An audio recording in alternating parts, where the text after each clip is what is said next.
Now, the greatest radio shows of all time. Suspense. The Shadow Node. Washington calling David Harding, counter-spy. Classic radio theater. The Great Gildersleeve. Fibber McGee and Molly. Dragnet. Gunsmoke. The Lone Ranger. Now, step back into a time machine with your host, Wyatt Cox. Good evening, friends of the Inner Sanctum. Mystery and drama today with episodes of The Sealed Book, Now Hear This, Mr. Keen, Tracer of Lost Persons, Dimension X, and Claudia. That's all coming up here right now. On this Monday, it's the 24th day of June, 176th day of the year, 190 days remaining until we get to 2025. John Cabot landed on North America in Newfoundland on this date in 1497, the first European exploration of the region since the Vikings. The colony of New Jersey founded on this date in 1664, and in 1916, Mary Pickford became the first female star to get $1 million contract. Today, that would be worth over $37 million. A 450 metric ton meteorite struck the Earth in an empty field near Chicora, Pennsylvania in 1938. In 1947, Kenneth Arnold made the first widely reported UFO sighting near Mount Rainier, Washington. In 1948, the Soviet Union made overland travel between the West with West Berlin impossible, thus beginning the Berlin blockade. In 1949, the first television western, Hopalong Cassidy, aired on NBC, starring William Boyd as Hoppy. Here he comes, then the trumpets and the drums, here he comes. Hopalong Cassidy, here he comes. Ooh.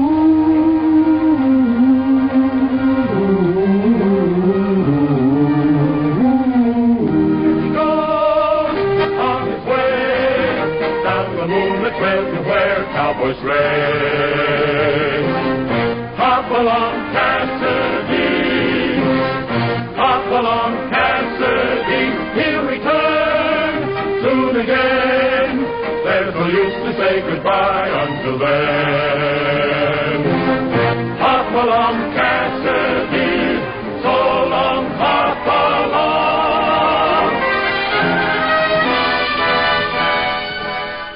Boyd played Cassidy from 1935 until his passing in 1972.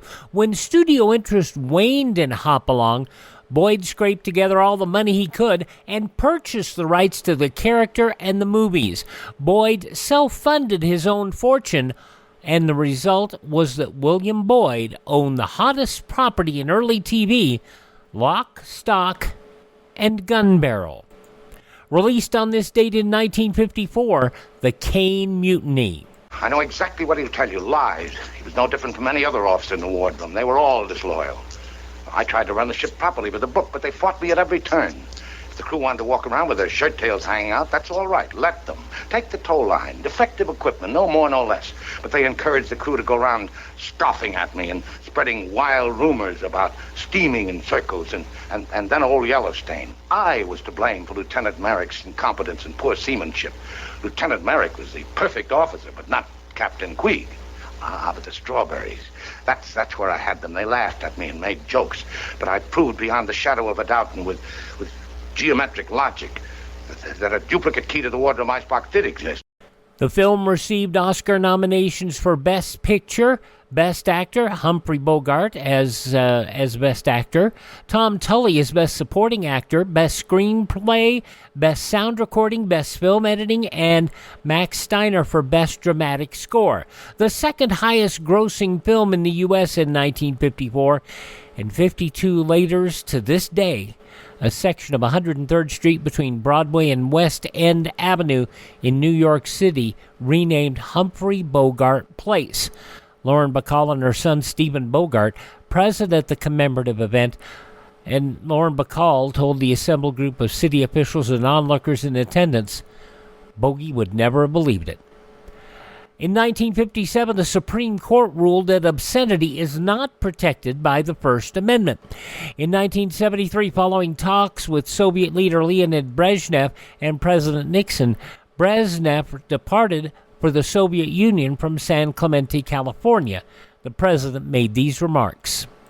You can tell them that the American people, not just the American leaders, but the American people welcome the opportunity to work with the people of Soviet Union to build peace between each other and peace for the world.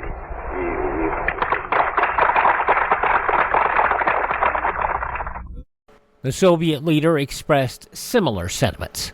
In 1983, Sally Ride, the first female astronaut, returned to Earth on this date in 1983 from the space shuttle.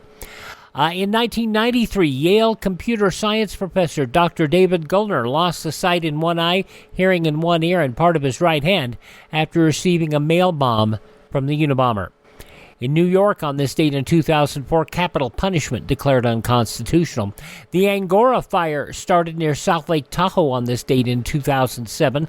200-plus structures destroyed in the first 48 hours. In 2021, the Champlain Towers South Condominium in Surfside, Florida, suffered a sudden partial collapse. 98 people were killed. Among those passing away on this date in history, do you remember hearing about Craig Shergold? He complained of earaches. After antibiotics unsuccessful in treating his symptoms, in 1989, doctors diagnosed him at the age of 9 with what they considered terminal brain cancer. Now, Shergold's friends and relatives began a chain letter campaign requesting individuals send him greeting cards with the goal of beating the Guinness Book of World Records of 1,065,000 cards received. The campaign so successful, Shergold's name added to the 1991 Guinness Book of World Records as having 16,250,692 Get Well cards by 1990, and again in the 92 Guinness Book of World Records as having received 33 million cards.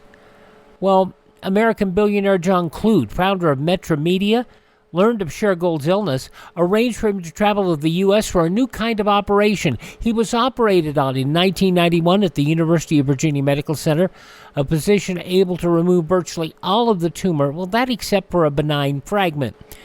And since 1989, Shergold received about 350 million cards. Sadly, Shergold passed away in 2020 from COVID-related pneumonia. He was 40 years old. But he beat cancer. Also passing away on this date in history, Lucretia Borgia. Declaration of Independence signer Matthew Thornton. Another signer, Thomas McKean. Also President Grover Cleveland passing away on this date. British comedian Tony Hancock. Actor Brian Keith. Ventriloquist Paul Winchell. Eli Wallach. And the amazing Jackie Gleason. Was the great one, and always will be. I don't think his talent will never be matched for a long, long time, if ever. Co-star Audrey Meadows. As Alice in The Honeymooners, Gleason threatened many times to send her to the moon, Alice. Jackie Gleason, passing away on this date in history. Among birthdays today, we include Henry Ward Beecher, the cleric. Also, Roy Disney, a founder of the Disney Company. Also, boxer Jack Dempsey. Singer, songwriter, comedian Phil Harris. To this day, I'm sure he's in heaven singing That's What I Like About the South, adding new verses as he goes. The Yardbirds' Jeff Beck, born on this date. And Tiny Lister. From Friday, The Fifth Element, No Holds Barred, he was Zeus in the WWE. All born on this date in history. Hi, this is Jeff Foxworthy. It is now time for the birthday announcements. The following people are now officially older than dirt. From Knots Landing, Michelle Lee turns 82 today, as does the God of Hellfire, The Crazy World of Arthur Brown. Arthur Brown sang Fire, 82 years old today. From RoboCop, Peter Weller is 77. Also from RoboCop, also actress Nancy Allen, 74. You remember her also from Carrie and Dressed to Kill, 74 years old.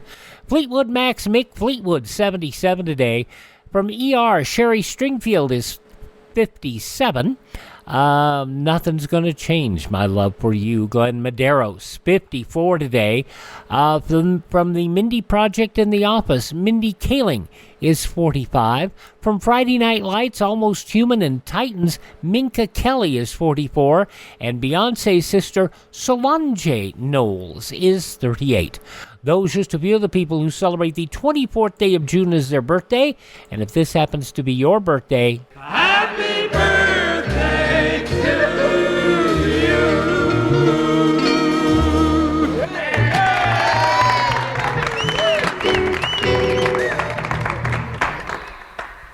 Alrighty, on this Monday edition of Classic Radio Theater with Wyatt Cox, we're going to start off with an episode of The Sealed Book and the Queen of the Cats from 79 years ago, June 24th, 1945. More than old radio shows, this is history, and it's Classic Radio Theater.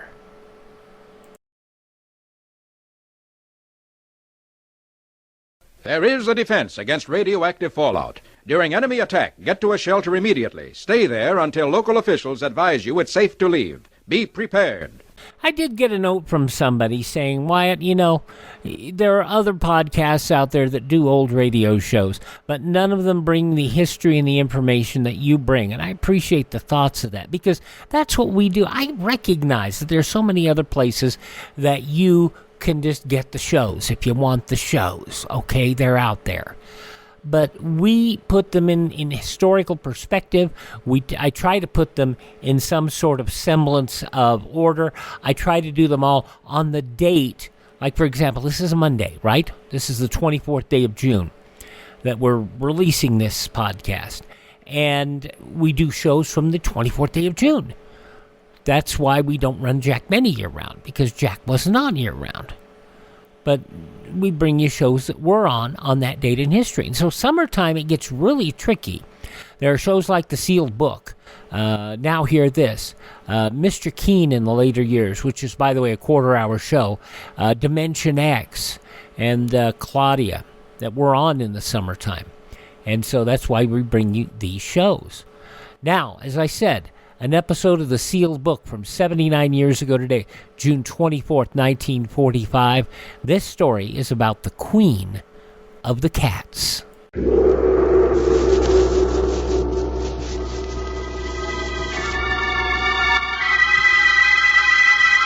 The Sealed Book.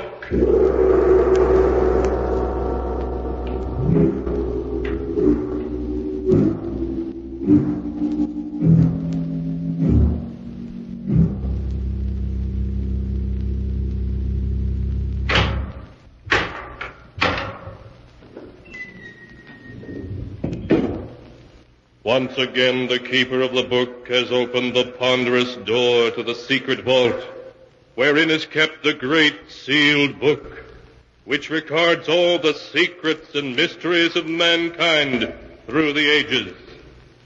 Here are tales of every kind, tales of murder, of madness, of dark deeds, strange and terrible beyond all belief. Keeper of the book, I would know what tale we tell this time. Open the great book and let us read. Slowly, the great book opens.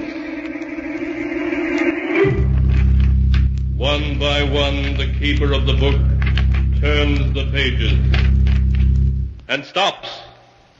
Ah, the strange story of a woman who was born with the soul of a cat. A tale titled Queen of the Cats.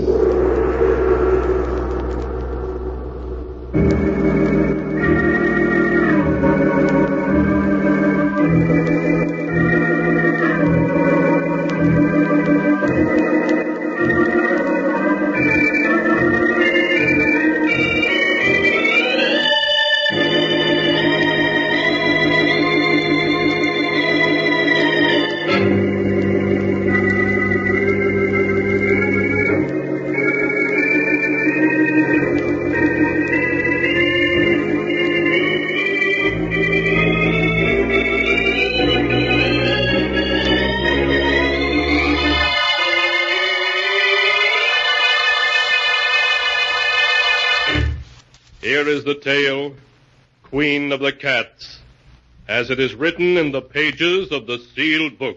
It is early evening, and in a large, old-fashioned living room filled with gloomy shadows, young Chris Arnold, his face haggard, sits glowering at his fiancée, Jane Elliott, and the serious-faced doctor, whom she has brought to see him. Chris's hand trembles as he tries to light a cigarette while he speaks.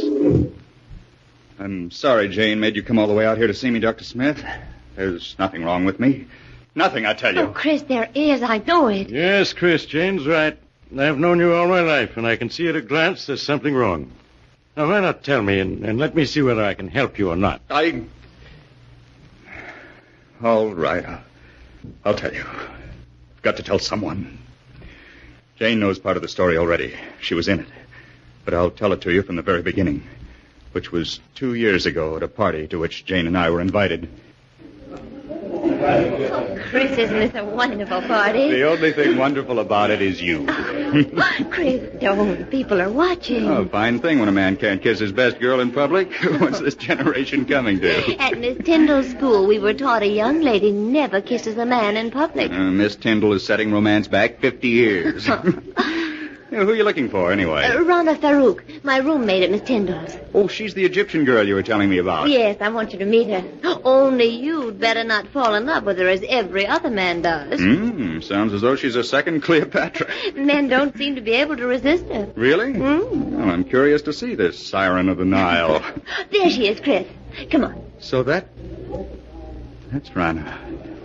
No wonder men can't resist her. Hello, Jane. I've missed you. Rana, this is Chris Arnold. Chris, this is Rana Farouk. Hello, Chris. Hello, Rana. Oh, look, there's Miss Tyndall waving to me. Excuse me, won't you? Of course, Jane. I'll be back in a minute. You know, Chris, at Miss Tyndall's, the first thing I'd see in the morning when I got up and the last thing before I went to bed was your picture. And I always knew that someday we would meet. Now we have. Why are you staring at me like that? Aren't you going to say anything? I prefer just to look.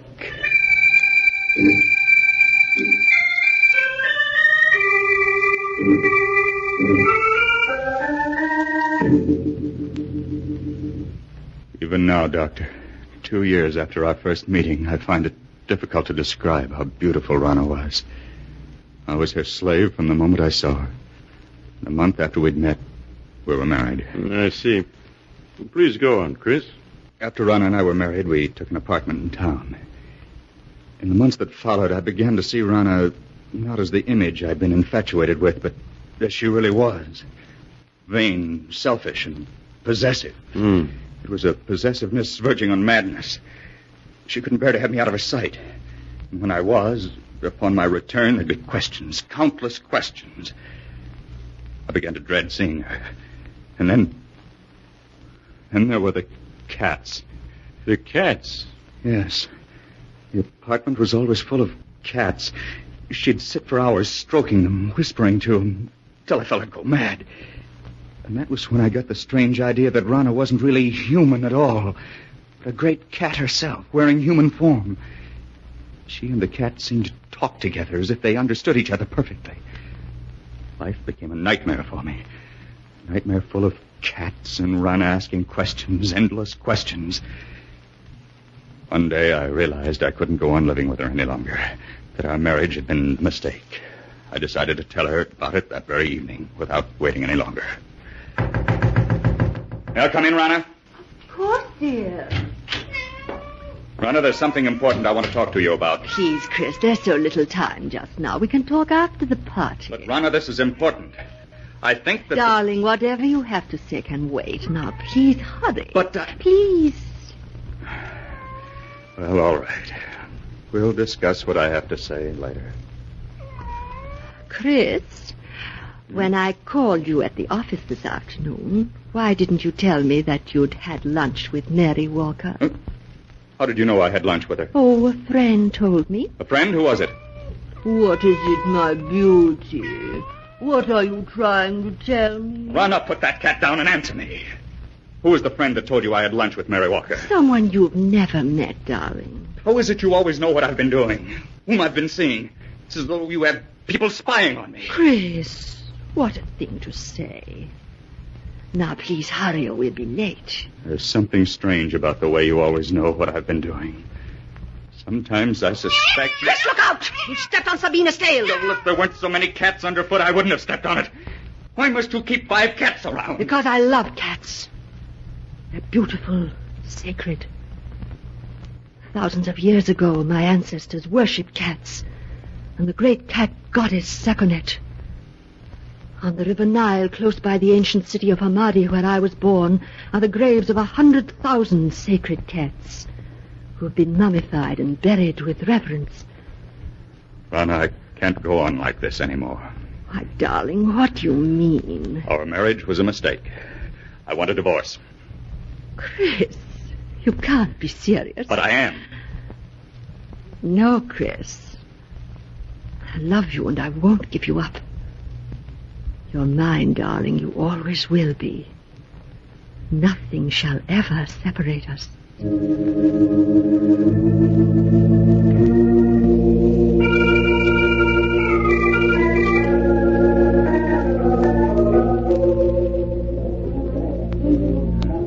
Care for a cocktail, sir? No, thank you. Well, even if you won't have one, Mr. Arnold, I will. Jane! Oh, Jane, it's good to see you again. Can't we go someplace and talk? What about the terrace? All right, Chris. Here, this door opens onto it. This is much better. It's been quite some time since we've seen each other, hasn't it? Yes, the last time we saw each other was the night... The night that I met Rana. Yes. How is Rana, Chris? Oh, she's fine. Oh, Jane, I've made such a mess out of everything. I was a fool to have married her. Please, Chris, you mustn't talk like that. I was a fool, Jane, mistaking infatuation for love. Can you ever forgive me for the way I behaved towards you? There's nothing to forgive, Chris. This is a surprise. Rana. Hello, Rana. Really, Jane, the way you've avoided calling on us, I half suspect you're still in love with Chris. Rana, you have no right to talk to her like that. Please, Chris, I'm afraid I'll have to be leaving. It's getting quite late. Good night. Good night, Jane.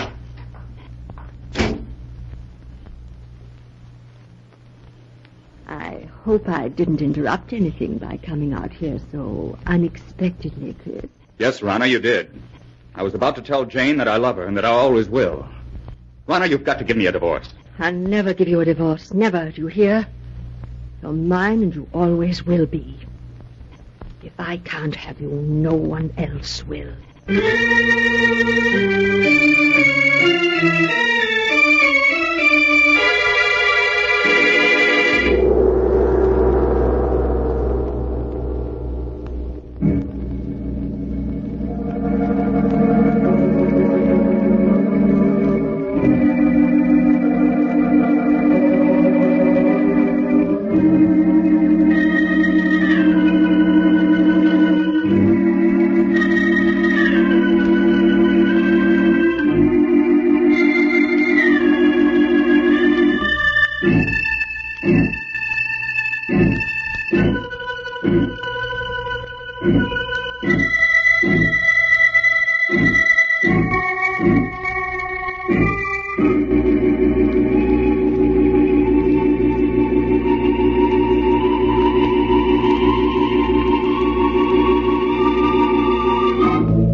And now my story continues, as it is written here in the pages of the sealed book.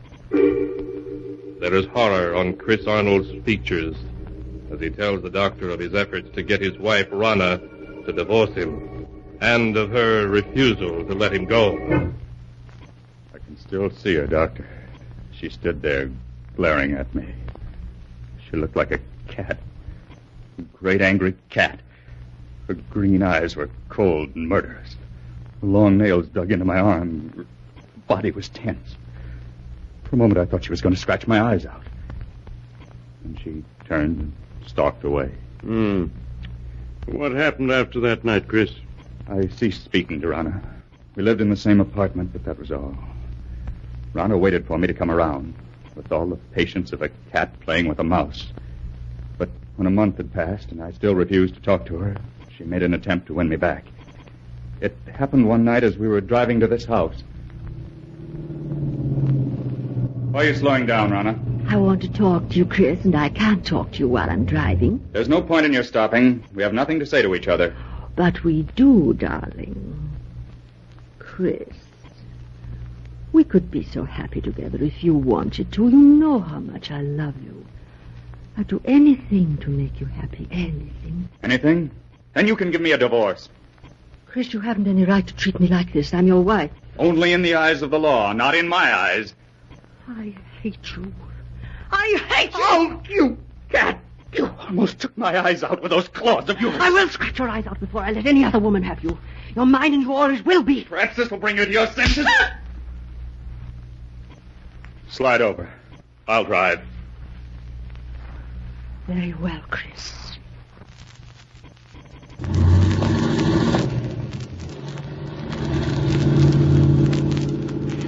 You think you've beaten me, Chris. But you haven't.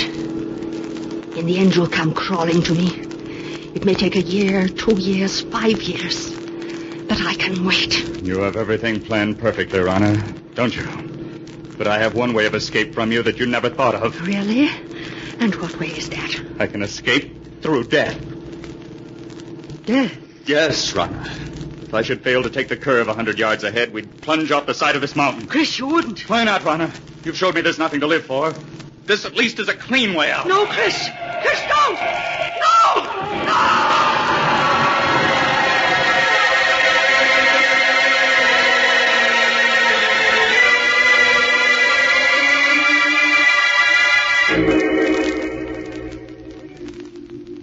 When I drove the car over the side of the mountain, Doctor, I thought Rana and I were going to our deaths.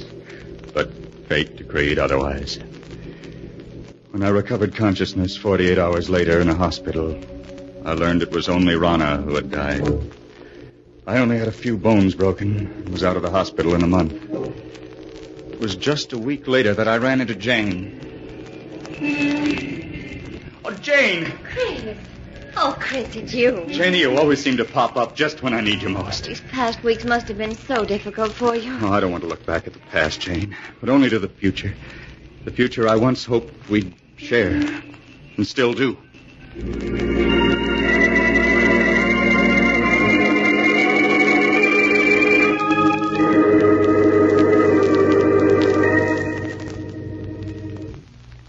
2 months ago, Doctor, Jane and I became engaged. It was just about that time that I first began to notice that everywhere I went, there always seemed to be a cat following me. Are you sure you weren't imagining it, Chris? Well, at first I thought it was my imagination, but a week after Jane and I became engaged, I was certain I was being followed. Well, tell me, Chris, was it always the same cat that followed you? No. One day it'd be one cat, and another day a different one. Then one night, I saw her. Happened in this very room 6 weeks ago. I had great difficulty in falling asleep that night. Suddenly the silence was broken by the faint crying of a cat. Crying grew louder and louder. I lay in the darkness listening, realizing that the cat crying was real, living, and in my room. I could feel my heart pounding as I sat up in bed and looked about my darkened room. And suddenly I saw her. 2 burning green eyes in the darkness. There was no mistaking those eyes. They were Rana's. I stared into those eyes for what seemed like hours. Then, as though listening to a stranger's voice, I heard myself speak. Rana! It is you, Rana, isn't it? Yes, I'd recognize those green eyes anywhere. So you've come back. And in the form I've always thought of you as. A cat. I know why you've come back. It's because of Jane. You always said that if you couldn't have me, no one else would. That I was yours and always would be. Well, you're wrong, do you hear? Jane and I are going to be married. You came between us once, but you aren't going to this time. I will marry her, and there's nothing you can do to stop me. You fiend, try to scratch my eyes out, would you? Well, we'll see about that. That'll show you. Nothing you can do will stop me from marrying her. I know that the cats that were following me and spying on me were doing so under your orders. You're the queen of the cats.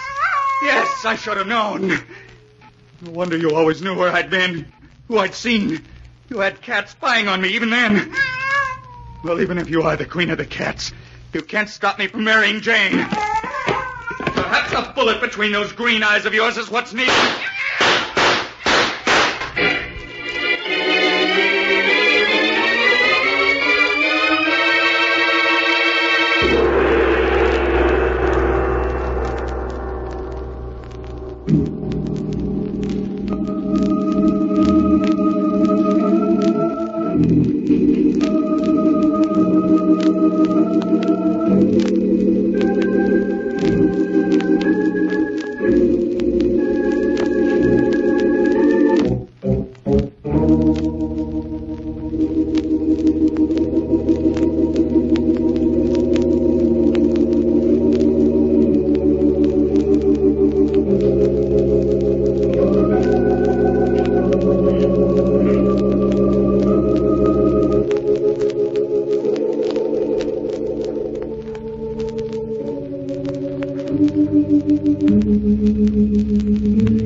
And now to continue the story as it is written in the sealed book. His voice shaking, Chris Arnold is telling how he shot at the great black cat which came to him in the night and missed. I emptied the gun at her, Doctor. At Rana in her true form of a great cat. And I turned on the light. There was no sign of her. She'd vanished. All that I found were 6 bullet holes in the wall opposite my bed. Chris, isn't it possible that you only dreamed all that actually you fired the gun in your sleep and the shots themselves wakened you? I tried to tell myself that. But during the nights that followed, I knew it hadn't been a dream. For night after night, the great black cat appeared in my house. I'd lie awake, waiting to hear her voice. And when she'd appear, I'd plead with her to leave me alone, but she'd only stare at me with those burning green eyes, waiting. I knew she'd never leave me alone as long as I intended to marry Jane. Finally, I went to see Jane. Chris, this is a surprise. Come in, Doctor. Jane, there's something I want to ask you. Yes, Chris, of course. What is it? I know we set our wedding for next week, but couldn't we put it off for a while? Just a little while. Oh, darling, what is it? There's something wrong. I know there is. Please tell me. Wish I could, but I can't. Please, Jane, just have faith in me. You know I wouldn't postpone our marriage if I could possibly help it. All right, Chris. I do have faith in you. We'll consider our marriage postponed for the time being.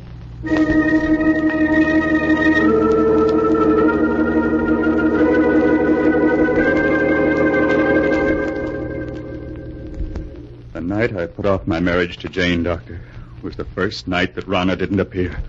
And the first night in a week that I was able to sleep. You think, Chris, that she didn't appear again because you had postponed your marriage to Jane? I know it. Weeks went by. Weeks in which I was able to sleep soundly without being awakened by her. I came to think that perhaps it had all been part of a horrible nightmare and that I was over it at last. A week ago, I asked Jane to set the date for our wedding. She did so. And that same day, we took out a marriage license. But that night, Rana appeared again. Her eyes shining in the dark, cold and murderous. And I've seen her every night since. I tell myself that I mustn't be afraid, but I keep hearing her voice over and over. If I can't have you, no one else will. You're mine, and you always will be. Chris, darling, I wish I'd known all this before. You feel, Chris, that somehow she'll prevent you from marrying Jane? You know I sound mad, but I do. I have a feeling something horrible will happen if I attempt to marry her. Do you still have the marriage license?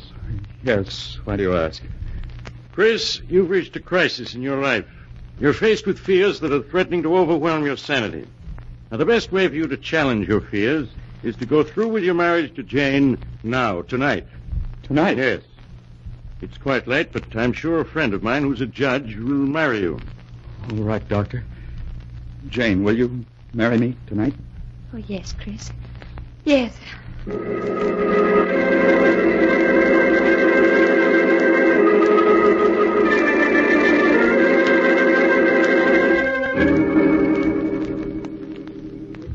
Sorry to get you up in the middle of the night, Judge, but for reasons I can't explain, it's important that these two be married tonight. That's quite all right, Doc. Always glad to oblige a friend.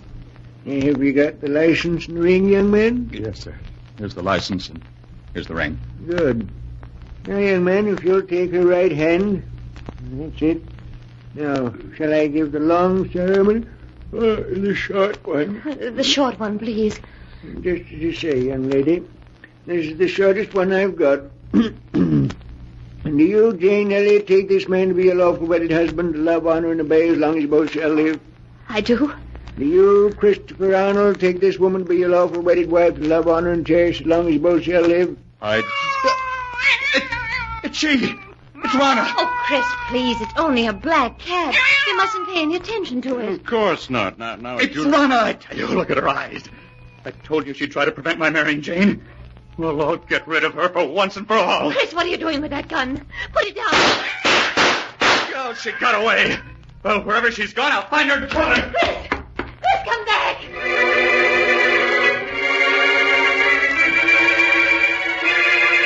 Oh, Doctor, where can he be? Now, Jane, he can't be far off. We'll find her. Listen. Doctor, that must be Chris firing that gun. Come on. Those shots came from close by. Oh, hurry. Hurry. You better take it easy now, Doc. It's pretty dark out here. Wait a moment. I'll light my lighter. Doc, look. A dead cat. Yes. It was shot through the head. Look, here's another one that's been shot to death. Neither one of them is the black cat. Say, Doc, isn't that a body over there? Chris! Say, Jane, you stay with the judge while I look. All right, Doctor.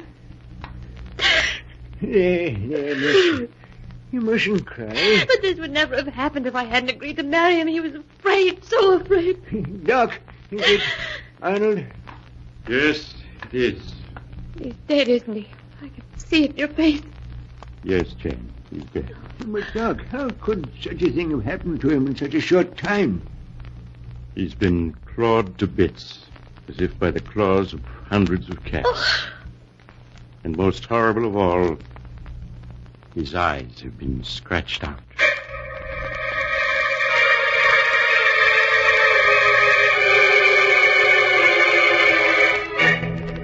Two days later, at Chris Arnold's funeral, a great black cat appeared as if from nowhere, sitting close by the edge of the grave and licking its paws as it watched the coffin lowered into the earth. When they tried to catch it, it leaped away and seemed to vanish and was never seen again. Was it truly Rana, Chris's wife, reborn in the shape of the cat she had been at heart? The answer is not written here. The tale has been told just as it is recorded in the sealed book.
And now, keeper of the book, before you close the great volume, show us the tale we tell next time. This one, yes, an amazing tale. It's the story of a brother and sister who found themselves left out of their aunt's will, and who remedied that unfortunate situation by a clever scheme. A scheme which proved to be just a little too clever. It's a tale titled Death Rings Down the Curtain.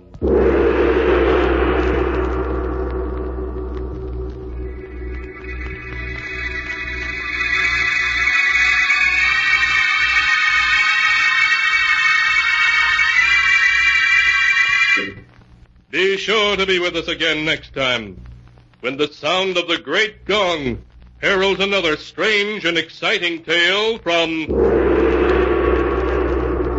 The Sealed Book. The Sealed Book, written by Bob Arthur and David Cogan, is produced and directed by Jock McGregor. What a pleasant love story for a Monday. 79 years ago, June 24th, 1945, The Sealed Book here on Classic Radio Theater with Wyatt Cox. Tomorrow, we'll have more pleasant stories, including The Whistler, Jeff Regan Investigator, Top Secret, a suspense episode entitled Call Me at Half Past, and another episode of Superman. But now, a series from NBC, Now Hear This.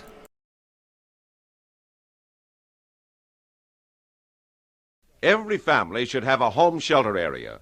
Every family should stock that shelter area with a 2-week supply of food and water. Prepare now to survive disaster.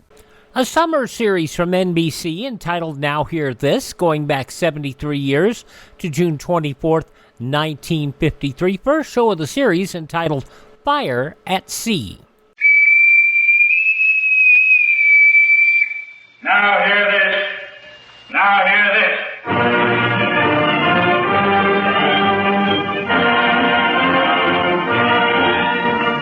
The National Broadcasting Company, in cooperation with the United States Navy Recruiting Service, presents Now Hear This, dramatic stories based on the personal experiences of those gallant men and women who embody the great traditions of a great service, the United States Navy.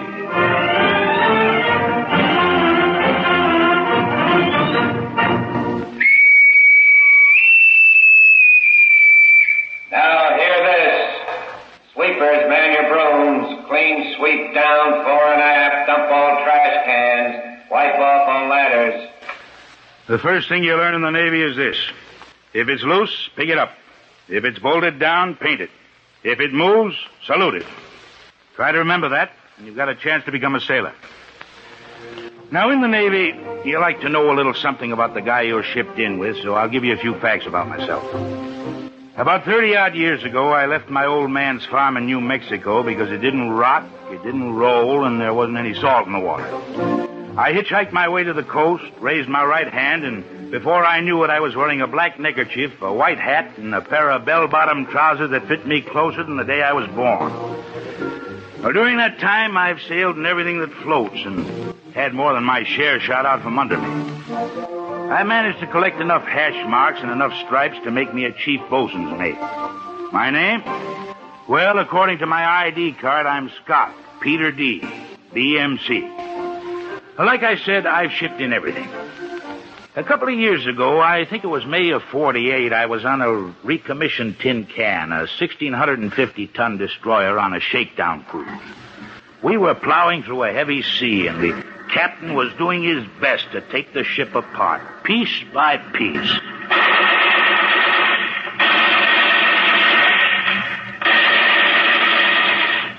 You know something? I bet the old man sits on his ditty box just waiting until I get a chance to hit my bunk, and then he calls all the braid together and he says, Men, it has just come to my attention that Steele is trying to get some sleep. Let's have gunnery practice. And the whole Navy's against you, ain't it, Steele?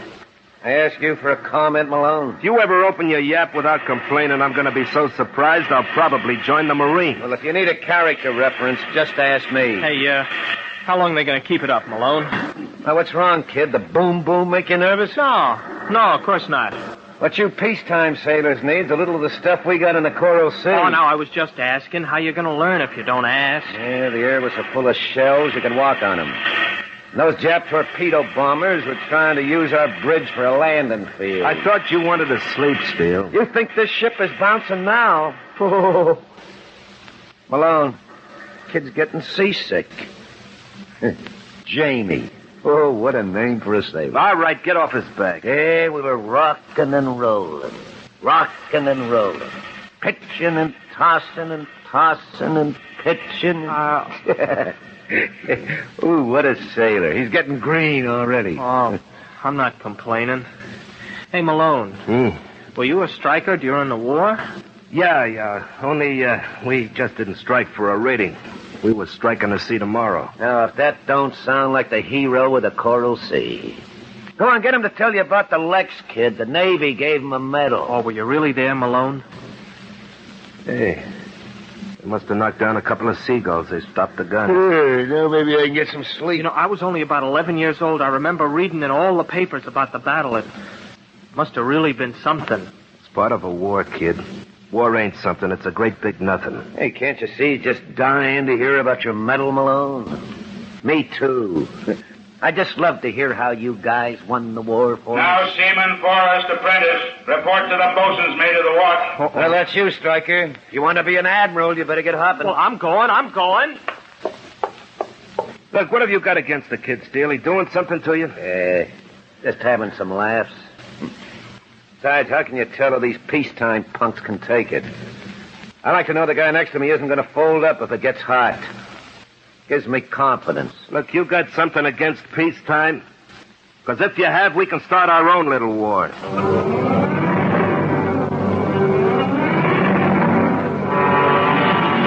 The Atlantic was cutting up, and sailors get jumpy when the Atlantic cuts up.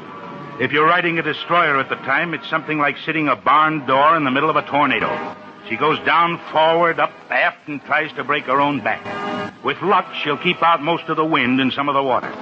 It's tough enough when you're on a ship that's been tested 3 ways to the middle. But when you're on a shakedown cruise aboard a lady that the captain is trying to prove is seaworthy, everything takes a beating, including the men. So the scuttlebutt starts rolling. It's the truth, Malone. I got it straight from a guy in the engine room. What do those guys know? We get 10 days leave when we get in. 10 whole days. I could cover half the East Coast in 10 days. Mitty, you've been in the Navy long enough not to go for that scuttlebutt. 10 days. What do you think you're in, the Army? Okay, wise guy. So you know everything. Only I'm telling you we get 10 days. Where's that striker I sent for that gasket rubber? Ask Malone, Boats. He's the kid's nursemaid. In 10 minutes and the exec is blowing his top. What kind of guys are they letting in the Navy these days? Oh, Chief. They told me you were down here. Well, Forrest, it was nice of you to inquire. Well, I couldn't find that gasket rubber. I looked, but there wasn't any. And just where did you look? In the captain's quarters? No, in the engineer's storeroom. The guy on watch at the ice machine, he couldn't find any either. I saw it loaded myself, so it's there. Malone. Huh? Take this genius by the hand and show him where it is. Yeah, come on, kid. If Boat says it's there, it's there. Well, yeah, You'll but get used to it. So the rest of us don't get bored. The black gang plays hide and seek with the equipment. I tell you, Malone, it ain't there. Whose sack is this? Yeah? Kowalski's. Kowalski. 6 years in the Navy, and he still doesn't know how to make up a bunk. He can take a diesel apart in 40 seconds, and he can't make a bunk. I'm going to tell him once more. Just once more. What the? Hey, what was that?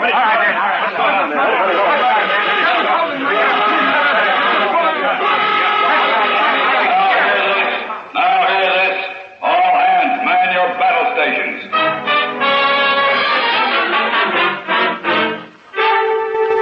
When General Quarters sounds, well, it's sort of like dropping a handful of marbles in a mixmaster. It's a mad scramble that straightens itself out in about 18 seconds. An explosion on a fighting ship can mean a lot of things, and every one of them means trouble. If you've been through a shooting war, every scare you remember comes back and kicks you right in the middle of the stomach.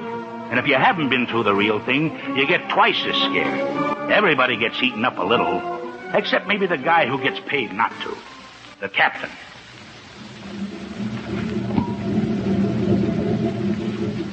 All right, mister, let's have it. You've given me the general situation, now I want details. There's a fire in the forward handling room. I think a shell was left in the ammunition. Never mind hoist, what you think, Lieutenant. I want to know how bad off we are. Well, the fire is sealed off in the handling room. It's burning hotter than the inside of hell. Right over the magazine. The sprinkling system is ruptured. How long will it take to burn through the metal? We're safe for a few hours, maybe 4. Can your crew put it out, Chief? We can get to it. You see, the explosion sprung the hatch. The hatchway is solid flame. We'll try. Chief, I'm 6 hours from port. You've got to do better than try. If the fire breaks through the hatch and gets at that ammo... We'll go up like a Roman candle.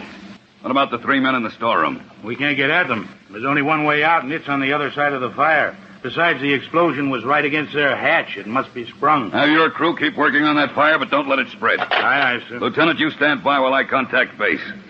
Daniel Salt. This is Bulldog. Message for you. Over. Bulldog, this is Daniel Salt. Send your message. Over. This is the captain. We've got a fire in the forward handling room. I repeat, forward handling room. Is it under control? Do you need help? The fire is sitting right atop the magazine, and there's enough powder there to spread us clear across the Atlantic. We're 6 hours from the beach. Best estimate of control is 4 hours. What is your position, course, and speed? 4005, 72.44 west. Course 335, speed 10. We'll dispatch fire trucks to intercept you. Seas are too heavy to get close aboard. I'm going to have to run toward port for calmer water. We'll alert firefighting gear afloat and ashore. If I have to abandon, I'll drop the hook outside the shipping lane. Stand by. Are there any casualties, sir? I don't know. We can't get close enough to tell.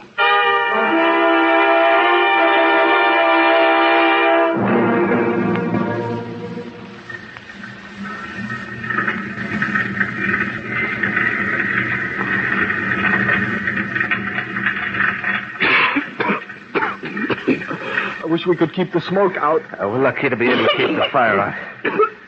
How you doing, Danny? Okay, I guess. How's it look? I wouldn't take the odds. We're locked in tight. It's getting hotter every minute. I'm thirsty. Yeah, me too. Only if I had any water, I'd save it to fight the fire. Just try and take it easy, huh? You know something? Can't see anything, Malone. Honestly, I can't see anything. All right, take it easy, sailor. But I can't see. Why don't they do something? Why don't they...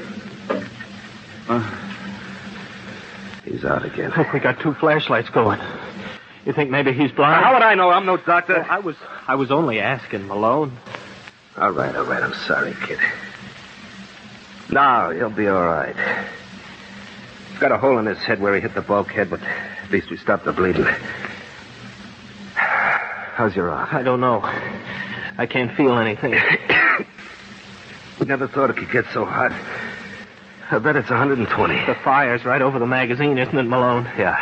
If it gets close, they'll abandon ship, won't they? No, of course not. Whatever gave you that idea? You know, if we had cards, we could play some blackjack. If they abandon ship, Hey, Danny, the kid thinks they're going to abandon ship and leave us fry. Imagine that. No. He's still out. Well, if he wasn't. How old are you, kid? 18. At least I will be in 2 months. Well, don't cash in your chips. Because we're going to get out of this yet. You know, we've been here 2 hours. And it don't even sound like they're trying to put it out. I can't hear anything. They might have jumped over already. Malone, supposing they've already abandoned. What if they left us already? I want out. Take it easy, kid. It's going to get a lot worse before it gets better.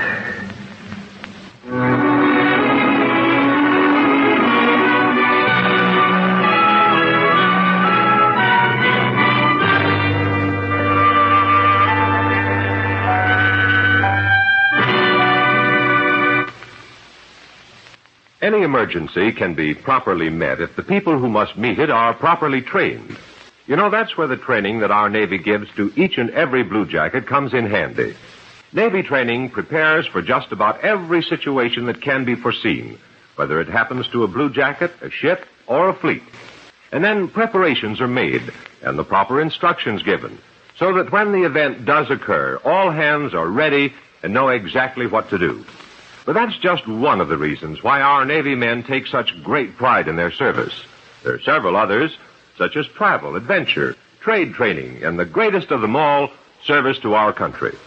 So if you're between the ages of 17 and 31, and the type of young man who won't settle for less than the best, why not visit your local Navy recruiting station and find out if you can meet the requirements for membership in the greatest Navy in the world?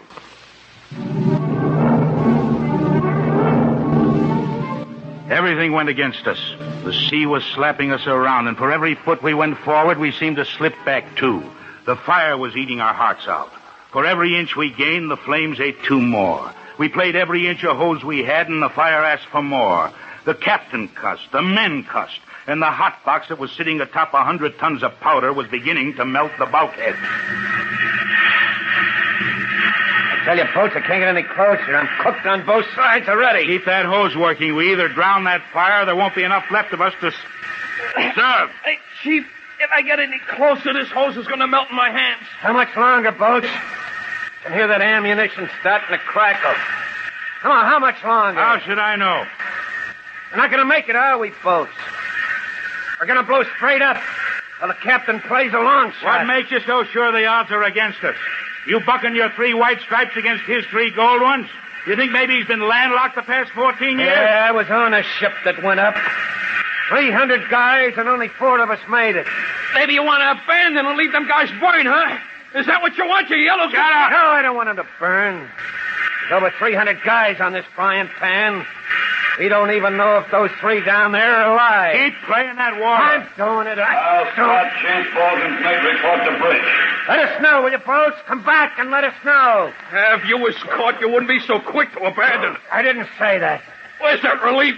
And the smoke, Steele. I can't see anymore. I can't keep my eyes open. All right. Slide back, will you? I'll work both hoses. Send someone up there, will you? I might get lonesome.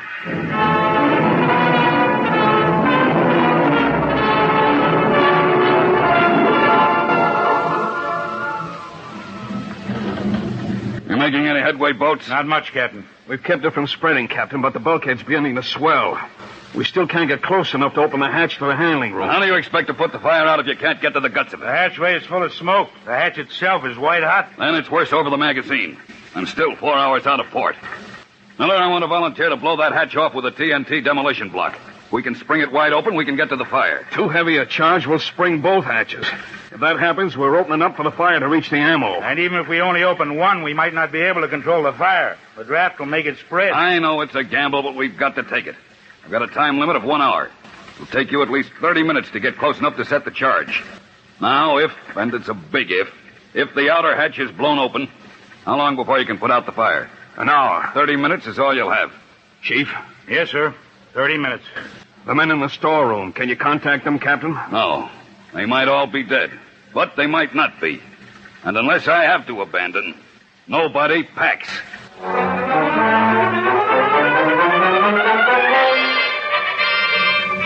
That's a decision I never want to make. 3 men who might be corpses against 300 who are sure to be if you make one wrong guess. The captain was running the show, and he knew what he was doing, only quite a few men aboard had their doubts. Tossing a stick of dynamite against a hatch that was only 40 feet from a magazine was a long shot. Only he was the captain, and it wasn't my job to figure the odds. All I had to do was ask for a volunteer. You're nuts, Boats. I don't care what anybody says. You're nuts. Just so all you men will know what you're volunteering for, I'll outline the plan. The volunteer walks down the hatchway, gets to the hatch which leads to the loading room, puts a demolition block against the hatch, then returns to his post. Any questions? Yeah. What gives you the idea it can be done? In case the volunteer is overcome by smoke, he is to drop to the deck, grab the dynamite to his middle, and pray. Does that answer your question? Boats, I just spent 12 minutes down there. You can't get within 10 feet of that hatch. Well, someone's going to try. The captain tell you what's going to happen if his little plan doesn't work? No? All right, I'll tell you. First of all, the fire spreads throughout the ship. But before that can happen, the TNT not only blows open your precious hatch, it also blows open the magazine. He's right, Chief. Even if the stuff gets planted, we lose. Boats, I got a pal locked in that storeroom. He's still alive. Danny's a sailor. We shipped together during the war. I don't think he'd want us to take the chance. I'm not asking for an opinion. I'm asking for a volunteer. Now, I want to make one thing plain before I ask. There will be no disgrace to those who refuse because, frankly, you've got only one chance in 10. One chance? I make it 1 in 1,000. Okay, Steele, so it's 1 in 1,000. Now, I want a volunteer. You guys tongue-tied, I said I wanted a volunteer. I remember once I was at a racetrack. I told the captain I get plenty of volunteers out of my deck apes. Now, this was the first time I ever was at a racetrack. And would you believe it, Boats? In the first race, I picked 1,000 to 1 shot.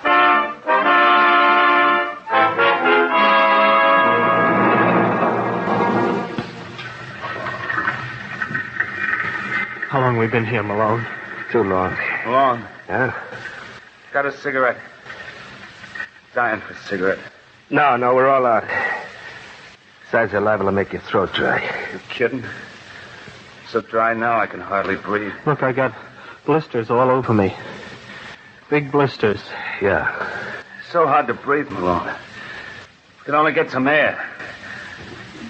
Why don't you turn the light on? I can't see with the light out. Please, Malone, please turn the light on. My mother always let me sleep with the light on. Always. Sure. There. How's that, better? Thanks, Malone. Now I can sleep. Is he out again? Yeah. If he only wouldn't keep asking to turn the lights on. Why don't you tell him there aren't any lights? Why don't you tell him both flashlights are gone dead? Because he wants to believe they're on. Because he's in so much pain, he wants to believe it's happening to someone else. Because they gotta get us out of here sooner or we'll never feel anything ever again. I used to live on a farm, and we had a creek running right through it. And you could drink from it and swim in it. How big a farm? Huh? I said, how big a farm? Oh, 200 acres. Why? Oh, I just wondered. You know something? I've never been on a farm. Would you believe that? So hot and smoky. My eyes burn like hot coals, and the blisters hurt. Mom, it's still nighttime. Go to sleep, Danny. I never can remember such a long night. My head hurts. Hurts so much. Now go to sleep, Danny. You will wake me up when it's morning. Promise. Oh. Yeah, I promise. At least when he's out, he doesn't feel anything. You got a girl, Malone. Sure, everybody in the Navy has a girl. Some guys even got 2. They gotta get us out, Malone. They got to. They will. I promise you, kid, they'll get us out. They got to. I'm not even 18. Oh, you'll hit 80. I ain't even kissed a girl.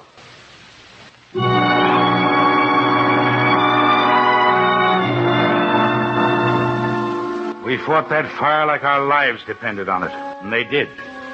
The hatchway leading to the handling room was hotter than the inside of a boiler, but we battled it. Well, finally we got our foothold and figured we could hold that long enough to give Steele a chance to make the few feet to the hatch and plant his dynamite.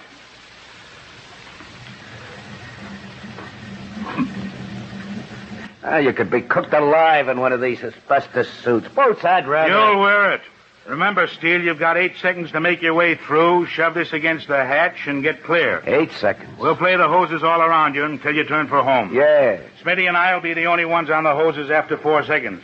We'll make for the far hatch and slam it behind you. So don't stop for tea. Let's go.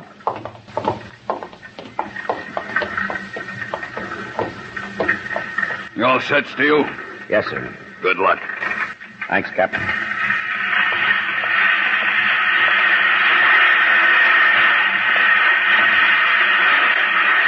I'll take over, Paul. My pleasure. Clear out. We need plenty of room.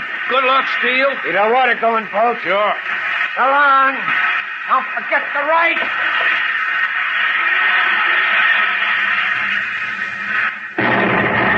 You did it, Buster! You did it!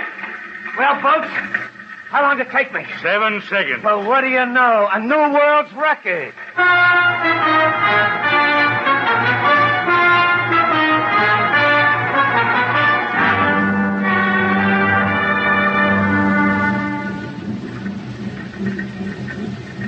The magazine, Malone, it's starting to go. Magazine all goes at once, kid. You'll never hear it. But I heard something. I know I did. Go ahead and guess. We haven't anything else to do. Then if it isn't the magazine, they haven't abandoned ship. That means they're still trying. Still hear the engines, can't you? If they go, it's time to pray. Then we still got a chance. We've got a chance. Malone, you still here? I didn't know you were awake, Danny. I wasn't sleeping, honest, I wasn't. How much longer you think the air will hold out? Oh, years. Truth, Malone, I want the truth. I hope we don't talk 20 minutes. You can tell from the way the smoke's sitting. Heat must have sealed off the hole in the top hatch. The air we've got is all we're gonna get. Well, supposing we talk. I'd rather talk, Malone. Okay. Won't make much more difference. Go ahead, talk. Well, I haven't got anything to say. Strike a match, will you, Malone? Haven't got one. I have. Here. Where's your hand? Right on your shoulder. Take it. If only the flashlight hadn't gone out. It was better with a flashlight. Well? You can put it out. I can see it. You're kidding. That ain't my idea of how to make jokes, Mac. Hey, you hear that, kid? He can see. Now, do you believe me that everything will be all right? I'm cold. Must be 150 in here. 20 minutes isn't long enough. You scared, kid? No. No, of course I'm not scared. Who said I was scared? I'm scared. I've been scared since we got locked in here. Honest? Any guy says he ain't scared's lying. Right, Malone? Right. Oh, you're just trying to keep me from cracking up. Well, I ain't gonna crack. I ain't. Nobody cracks, kid. When you go, you smash. Right, Malone? I wouldn't know. Don't believe him, kid. He knows. Well, I ain't gonna smash either. Am I, Malone? No. Malone says we get out. We get out. Because if anybody knows, he does. Look, you're wasting the oxygen, Danny. Ever read about the Lexington kid? Oh, sure. We lost her during the last war. That's right. One of the bombs blew Malone and another guy right into the water. The other guy was hurt bad. Malone held his head above water for almost 18 hours. Hey, listen. Malone, it's water. It's water pouring against the bulkhead. We're gonna get out. You said we'd get out, and we're gonna. You talk too much. You know, even for a kid, you talk too much.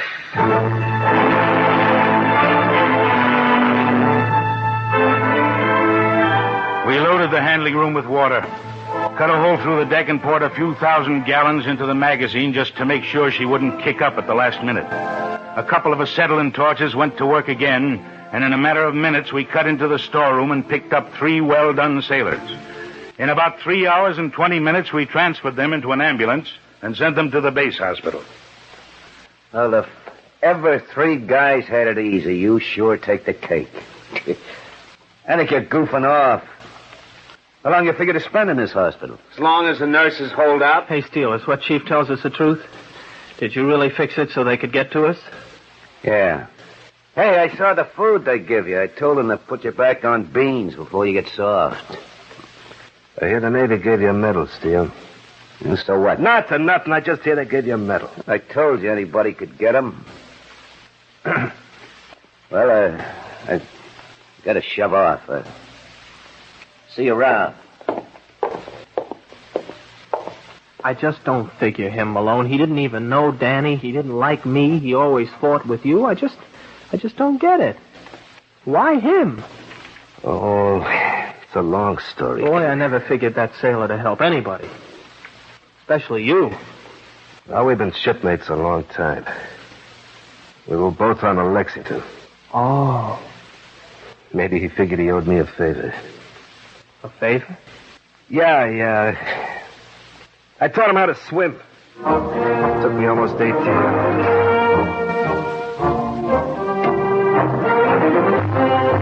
funny how an incident like a shipboard fire will stay with you. Maybe because it only happens once in a million years. Or maybe because you saw the look on the face of the sailor who forgot to put that last shell back in the magazine.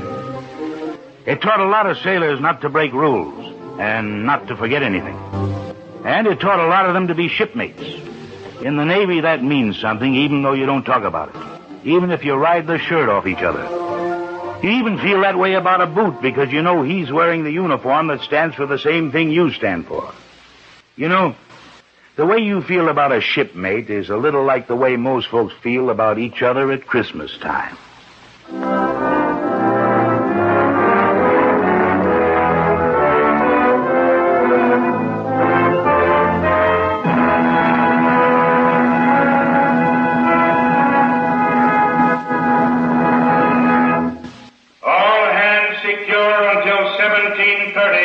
Sunday.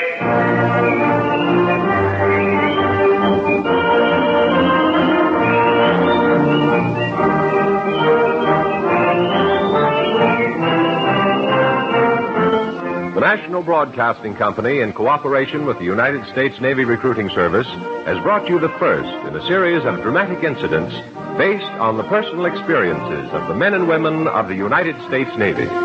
In today's story, Boats was Arnold Robertson, and the cast included Jay Meredith, Larry Haynes, Chuck Webster, Billy Redfield, Bill Quinn, Jackson Beck, and Gilbert Mack.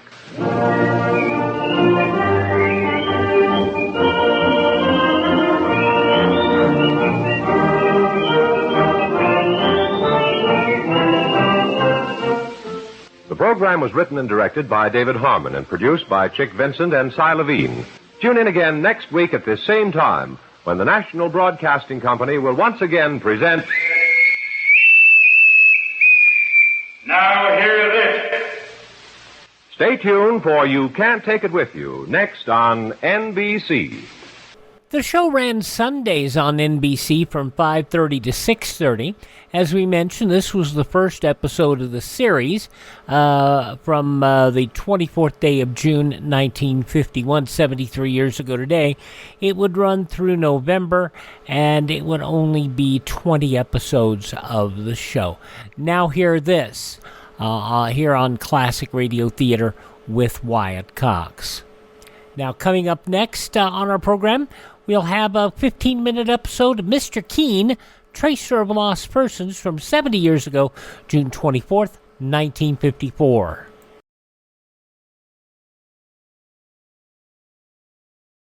Government officials suggest that every family store a 2-week emergency food and water supply in case of attack. Choose canned or dried foods that can be eaten without cooking. All right, now we're going to have something that I really didn't even know existed. I don't have a big handle on what happened in the last few years of some shows, and I didn't have a big handle on what happened with Mr. Keene, Tracer of Lost Persons. I thought that it ran as a half-hour show all of its life. But apparently from May of 1954 to January of 1955, the show ran as a quarter-hour weeknight show at 10 o'clock. It would pick back up as a half-hour show from February to April of 1955, and I believe we have Philip Clarke starring in this episode. It is a quarter-hour show of Mr. Keene, Tracer of Lost Persons, and this is the Shrieking Prisoner Murder Case. Time now for Mr. Keene, Tracer of Lost Persons.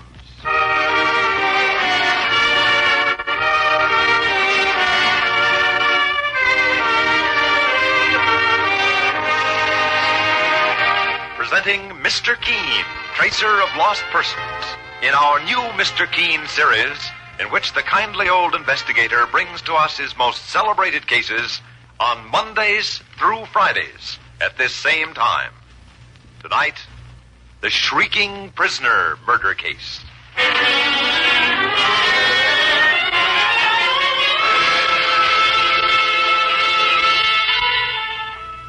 Mr. Keene, the famous investigator, and his partner Mike Clancy are looking into the strange murder of young Donald Travers, who was shot to death in a lonely house owned by his wife's two eccentric aunts, Martha and Amy Carson.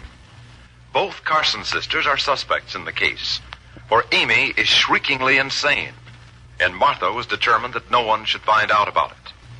A third suspect is George Wheeler, whose engagement to Amy Carson was broken because of the victim's interference. But now, Mr. Keene and Mike have gone to investigate still another suspect, a handyman named Luther Prague. Meanwhile, in the Carson house, Martha tries to calm her insane sister Amy. And inside the room in the attic, which has been Amy Carson's prison, we hear... Amy! You must be quiet. You know you can trust me, your own sister. Trust you, Martha? When you keep me locked up here like a prisoner? It's for your own good. I swore no one would take you to an insane asylum, and I'm keeping that promise. Who were those strange men who were here? That was Mr. Keene, the famous investigator, and his partner, Mr. Clancy. Investigator? Yes. They're trying to find out who murdered our nephew, Donald Travers, here in our house last night. Oh. George Wheeler has taken them to Luther Prague's shack. They think Luther, our handyman, murdered Donald Travers. They do? But why? They think Luther killed him to rob him. And I've told them something else, Amy. I said George Wheeler could have murdered Donald because Donald said something that broke up your romance with George. My romance? Martha, you broke up my engagement to George. Donald Travers was the one who called George a fortune hunter, wasn't he? Yes, Donald did. And I could have killed him when he said it. Amy, don't say that in front of Mr. Keene. I think we've got him fooled now, so let's not spoil it. You're trying to fool Mr. Keene? Yes. He never would have come here if our niece Jane hadn't sent him. Jane Travers. Donald's wife? She's another one who's trying to interfere. They're all trying to send you away to an asylum, Amy. But they'll have to do it over my dead body. You're too smart for them, aren't you, Martha? I certainly am. And I'm not through with Mr. Keene yet. I've got a few other ways to confuse him, too. Now, you stay where you are, Amy. What are you doing, Martha? I can see Luther's shack through this window. Mr. Keene and his partner are walking towards it. George Wheeler is gone. I'm leaving now, Amy. Take me with you, Martha. Don't leave me alone in this room again. You've got to stay here, Amy. But don't be afraid. When I talk to Mr. Keene, I'll make certain he ends up in more of a muddle than ever. No! Don't shut me out! Be quiet! No! Don't lock me up! Don't!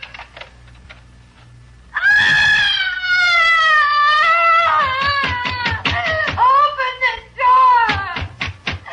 Let me out! Let me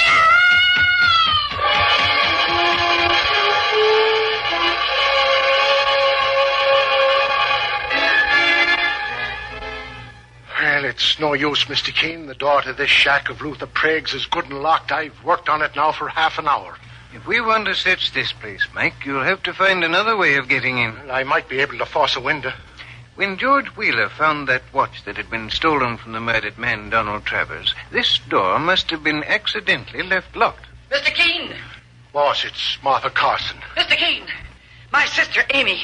She's escaped. She got out of that room, Miss Martha? She tied the bed sheets together and let herself down through the window. Saints preserve us. Now we've got a crazy woman running around loose. I'd better make a thorough search of the neighborhood for her, Mike. And meanwhile, you try to get into this shack of Luther Prague somehow and search it. Right, Mr. Keene, sir. Come with me, Miss Martha. We'd better find your sister Amy before she has a chance to do anything violent.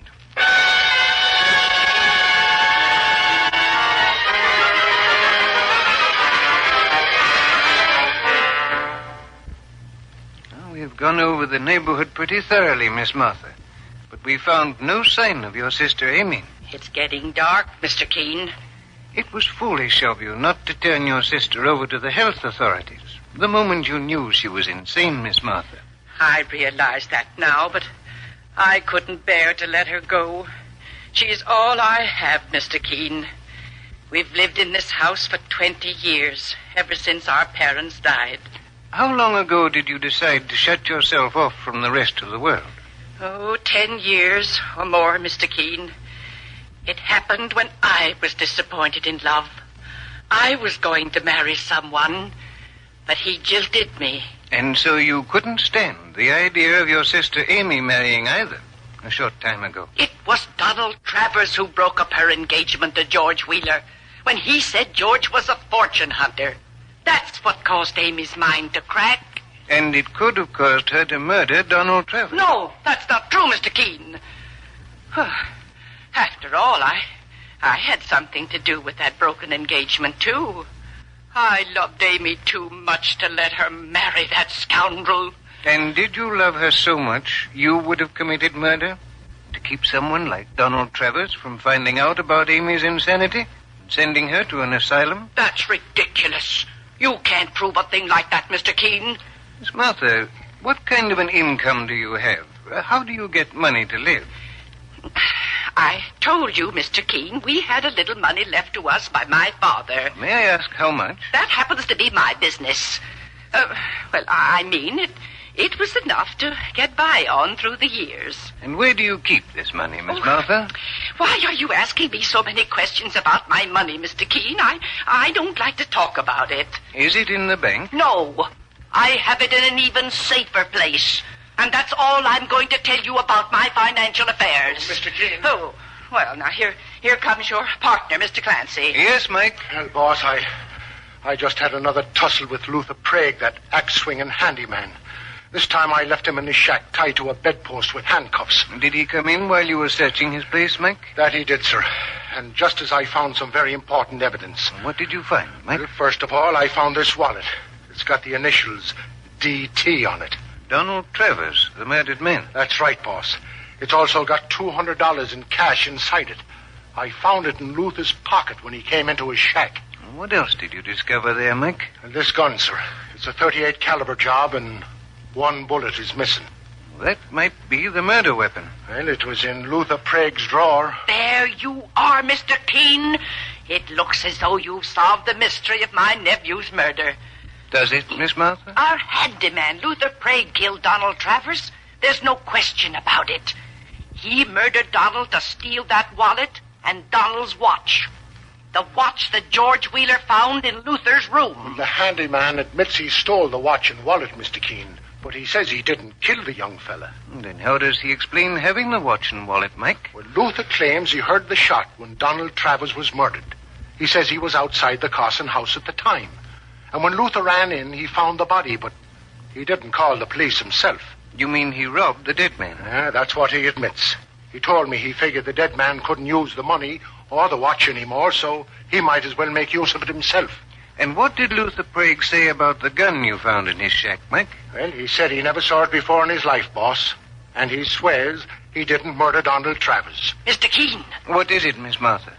I thought I saw a light flash in the cellar of our house. Through that low window behind you. She's right, boss. I saw it myself just now. Like someone was shining a flashlight on and off for a second or two. How do we get into the cellar, Miss Martha? There's a door on the other side of the house. Right around that corner. Please stay here. We'll investigate that light. Come with me, Mike.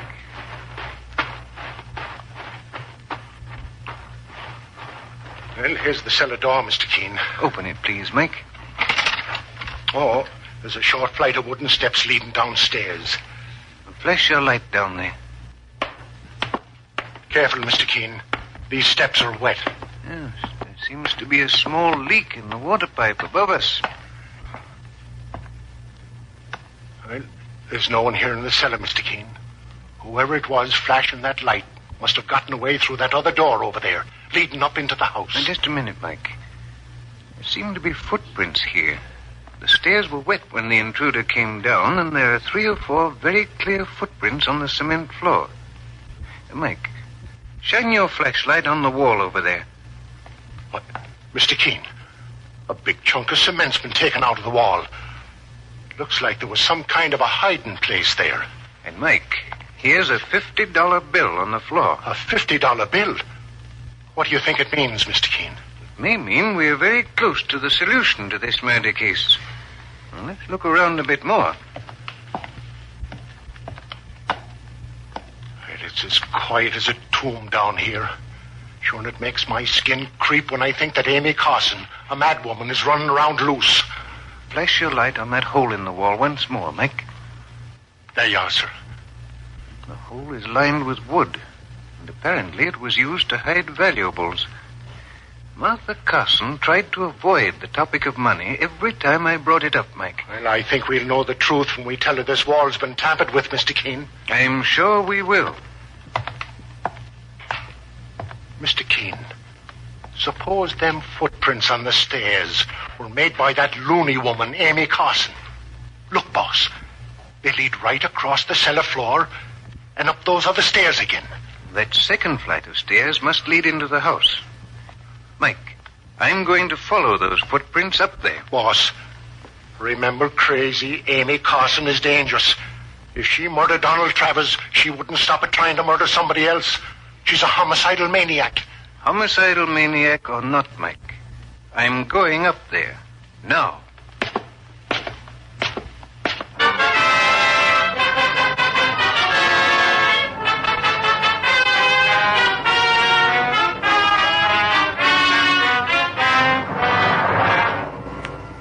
Is Mr. Keene walking up into the arms of a homicidal maniac? Which of Mr. Keene's suspects murdered Donald Travers? And why?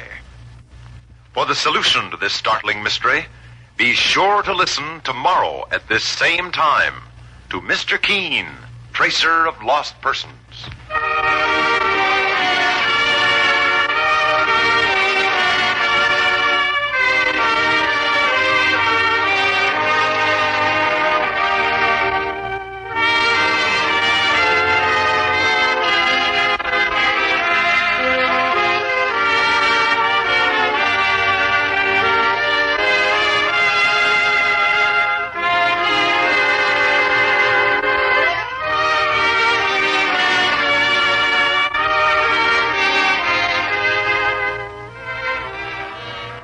Miss tomorrow's episode of Mr. Keene in the Shrieking Prisoner Murder Case. Same time, same station. And don't miss the regular half-hour Mr. Keene program, also heard every Friday night over most of these stations. Tomorrow evening on most of these same CBS radio stations, you're invited along when police recorder Don Reed and the police of a western metropolis prowl their motorized beat on their night watch. A suicide report, a razor blade fight, and an item on a bad jackpasser occupy the Night Watch police tomorrow night at the Star's address. Also tomorrow evening, CBS Radio serves up Arthur Godfrey's Digest, a program made up completely of experts from Arthur's daytime marathons of fun. That's the Arthur Godfrey Digest tomorrow night. Your announcer, Stuart Metz. For the top tunes of rural America, hear Saturday Night Country Style every week on the CBS Radio Network. Give me a quick break here because I didn't think I had the final episode of this, but I do. So I'm going to go ahead and bring you the show that would have aired on the 25th. That's going to come up next here on Classic Radio Theater with Wyatt Cox.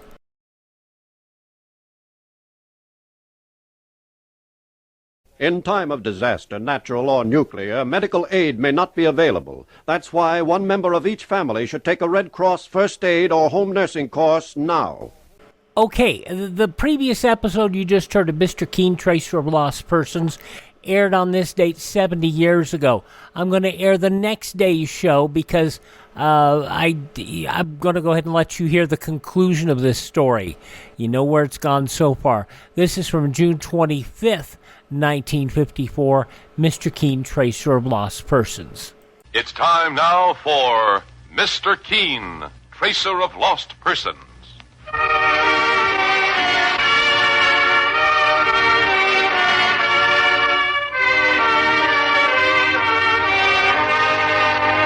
Presenting Mr. Keene, Tracer of Lost Persons, in our new Mr. Keene series, in which the kindly old investigator brings to us his most celebrated cases on Mondays through Fridays at this same time.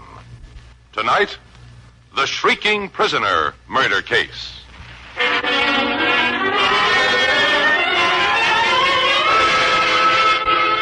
Mr. Keene, the famous investigator, and his partner, Mike Clancy, are investigating the strange murder of Donald Travers, who was shot to death as he entered a lonely house owned by his wife's two eccentric aunts, Martha and Amy Carson. Amy Carson is insane, and although both sisters are suspects in the case, Mr. Keene has his eye on two other suspects, Luther Prague, a handyman who robbed the victim, and George Wheeler, who at one time wanted to marry Amy Carson. But now, Mr. Keene has found an empty hiding place in the wall of the Carson cellar, and strange footprints lead up from the cellar to the house. Footprints that may have been made by the insane Amy Carson. Now, as Mr. Keene and Mike slowly mount the cellar stairs, wondering whether they're walking into the arms of a homicidal maniac, Mike is saying, Mr. Keene, remember, Amy Carson is dangerous. If she murdered Donald Travers, she wouldn't stop at trying to kill someone else. I know, Mike. But we've got to find out who made these footprints and where they lead. We're liable to meet her up here, behind this door, waiting for us with the kitchen knife. Now, Mike, open that door. There's a woman there, boss. Yes, Mike, but it's Jane Travers, the wife of the murdered man. Oh, Mr. Keene, I just got here to my aunt's house. Have you found any new evidence about my husband's murder? My partner, Mike Clancy, and I have uncovered quite a bit of evidence, Mrs. Travers. I think I know now who murdered your husband. Was it one of my aunts? Aunt Martha or Aunt Amy? I'll name the killer as soon as I have my final clue, Mrs. Travers. Meanwhile, let me tell you what we've uncovered in this case so far. I think you have a right to know. Both your aunts are under strong suspicion. But why, Mr. Keene? Why would they do such a terrible thing? Your Aunt Amy is insane. She was in love with a man named George Wheeler, but she was forced to turn down his proposal of marriage. Yes, I know that, Mr. Keene. Your husband told her that this fellow Wheeler was only after her money when he proposed to her. Donald told her that? Apparently, Mrs. Travers. Then Amy's older sister, Martha, forced Amy to turn George Wheeler down. Now, Amy could have blamed that on your husband and murdered him in a burst of insane frenzy. Oh, I can't believe it, Mr. Keene.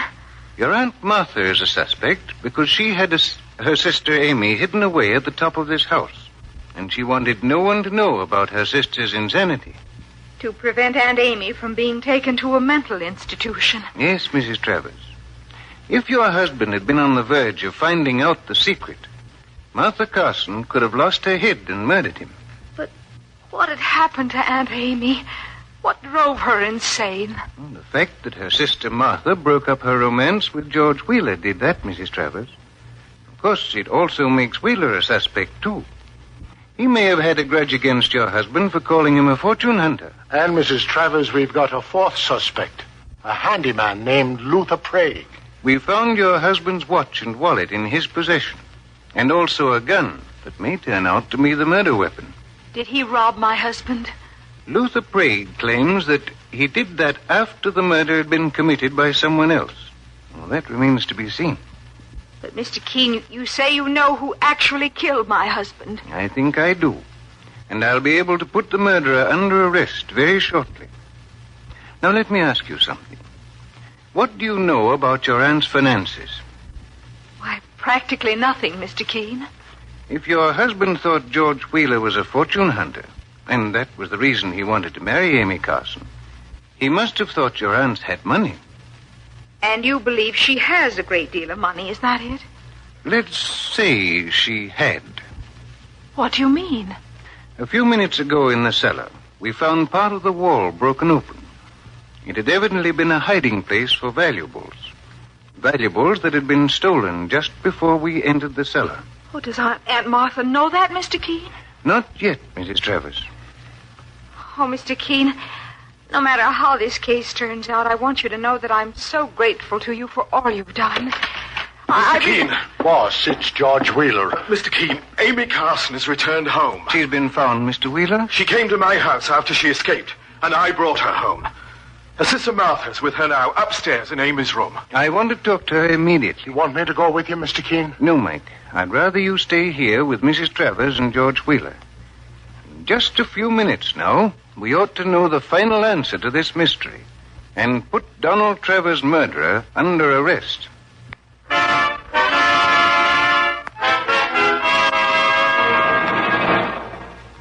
Amy, you must listen to me. You know who I am, don't you, Amy? Don't you? You're my sister, Martha. Why did you run away? I wanted to see George. George? I wanted him to marry me. You're never to speak to George Wheeler again, do you hear? Amy, listen to me. Our nephew, Donald Travers, has been murdered. I've been trying to get you to remember that. Donald? He was shot to death downstairs in this house last night. Good. I'm glad Donald's dead. Glad, do you hear? I hated him. Hated him. Amy, don't talk like that. Mr. Keene may hear you. Donald said George was no good. He lied. And I'm glad he's dead. Amy! Mr. Keene. Mr. Keene? Miss Martha, George Wheeler just told me your sister Amy had returned. Amy, this is Mr. Keene, the famous investigator. You remember him? You saw him just before you ran away. Oh? Miss Martha, I have some news for you. I believe you've been robbed. Robbed? We found an open hole in the cellar wall and a $50 bill on the floor, which the thief must have dropped. All our money was hidden inside that wall. Over $50,000. Oh, I've got to see. I've got to find out. Go on. Now, Amy, I want to ask you some questions. Questions? Do you remember hearing a shot last night? I don't know what you're talking about, Mr. Keene. You know that your niece's husband, Donald Travers, is dead. Yes. My sister told me. Both you and your sister are under suspicion of murdering him, Amy. And so are the handyman Luther Prague and George Wheeler. Don't blame George. You can't arrest George. I won't let you. I'll kill you first. I'll kill you with this. Where did you get that knife, Amy? You didn't know I had a knife hidden inside my sash, did you, Mr. Keene? I picked it up in George's house. And now it's going to come in handy. Amy, please put the knife down on that table. You're afraid of me, aren't you? Of course you are. For all you know, I killed Donald Travers. Did you, Amy? I had a good reason, didn't I, Mr. Keene? I hated him more than I've ever hated anyone in my life. But I'm your friend. Now try to calm yourself. And I'm glad Donald's dead. Do you understand? It makes me happy. Amy, give me that knife. No. No, Mr. Keene. I'm going to use this knife on you. I'm going to use it on you, Mr. Keene. But you have nothing against me. And you're not angry with me. I only want to help you. I don't believe it. Amy, you're going to give me that knife right now. No. I'm your friend. You know that. And you're ill. Very ill. Yes. I'm ill. So put the knife down, Amy. Put it down. All right. That's better. I'll take the knife now. Boss, are you all right? I heard Amy from downstairs. Did she try to use that knife on you, Mr. Keene? For a moment, Mr. Wheeler, I thought she would. Mike, Search George Wheeler. What? Don't move, mister. Saints preserve us. Wheeler's pockets are loaded with $1,000 bills. Which he stole from the Carson sisters' hiding place in the cellar. And George Wheeler is the man who murdered Donald Travers. Do you think you can prove that, Mr. Keene? I'm sure I can, Mr. Wheeler. For one thing, you planted the murder gun in Luther Prague's shack. When he found the watch Luther stole from the murdered man's body, Mr. Keene? Yes, Mike. Wheeler told us he'd searched Luther's shack carefully. If he had, he would certainly have found that gun. So it means that George Wheeler planted the gun there himself. And what about them footprints in the cellar, boss? That was my second clue, Mike. The footprints were made by a man who was wearing heavy rubber-soled sports shoes, like Wheeler is wearing now. That still isn't enough proof against me. Boss, this fellow Wheeler must have been searching this house for that money when Donald Travers walked in and surprised him. Yes, Mike. That's why he murdered Travers. But he still hadn't found out where the Carson sisters kept their fortune hidden. He didn't learn that until tonight. Well, how do you think he found out tonight, boss? I told him. Amy, be quiet. You told him, Amy? Yes. George said he'd take me away and marry me if I told him where we had our money hidden. That was when you went to George Wheeler's home tonight, Amy? Yes, Mr. Keene. George brought me back here, and we went into the cellar. I showed him where our money was hidden, and then he sent me upstairs. George, you will marry me now, won't you? You mad woman, let go of me! You insane fool! Mr. Keene, it's gone. Our money's gone. But your partner's holding it. Yes, Miss Martha. We've recovered your money. It was George Wheeler who stole it, and it was he who murdered young Donald Travers. Yes, you're right, Keene. I killed him when he walked in on me last night. But he had it coming to him anyway. I could have married Amy if it hadn't been for him. Mr. Keene, I had as much to do with breaking up that marriage as Donald did. For selfish reasons, I must admit now. But I'll make up for the way I treated Amy. I will, Amy. I promise.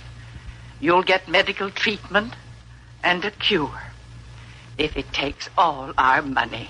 And George Wheeler will get the electric chair. Put him under arrest, Mike, for the murder of Donald Travers.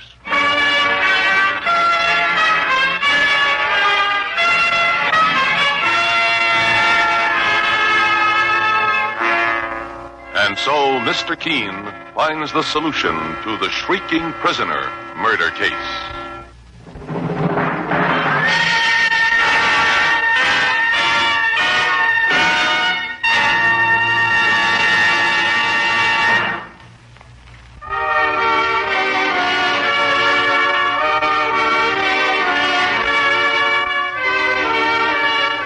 Mr. Keene, Tracer of Lost Persons, is based on the novel Mr. Keene. The radio sequel is originated and produced by Frank and Ann Hummert. Dialogue by Lawrence Clee. Directed by Blair Walliser. Philip Clarke plays Mr. Keene.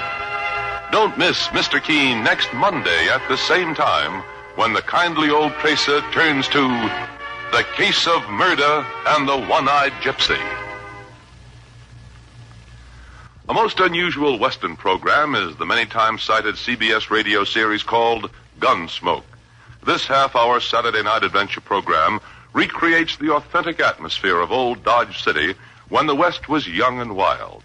In the character of United States Marshal Matt Dillon, you have a composite of all the restless, uncertain men who did their best to fight the battle for law and order according to their own lights. Remember, Gunsmoke is yours for thrills every Saturday night over most of these same stations. Your announcer, George Bryan.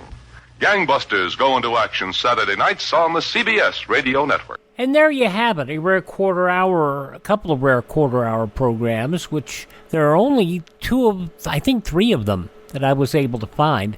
Mr. Keene, Tracer of Lost Persons, Philip Clarke as the kindly old investigator, from June 24th and June 25th, 1954, 10 p.m. on CBS. Up next, we'll head over to NBC, for an episode of Dimension X 73 years ago, June 24th, 1951. You know those do-it-yourself kits? Well, we'll talk about that in a minute.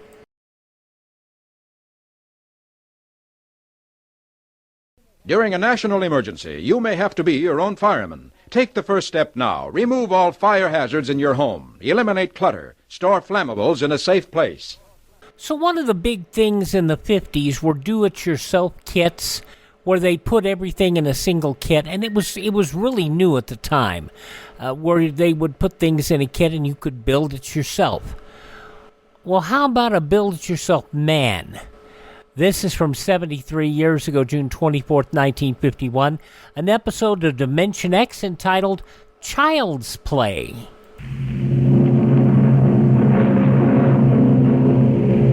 Adventures in time and space, transcribed in future tense.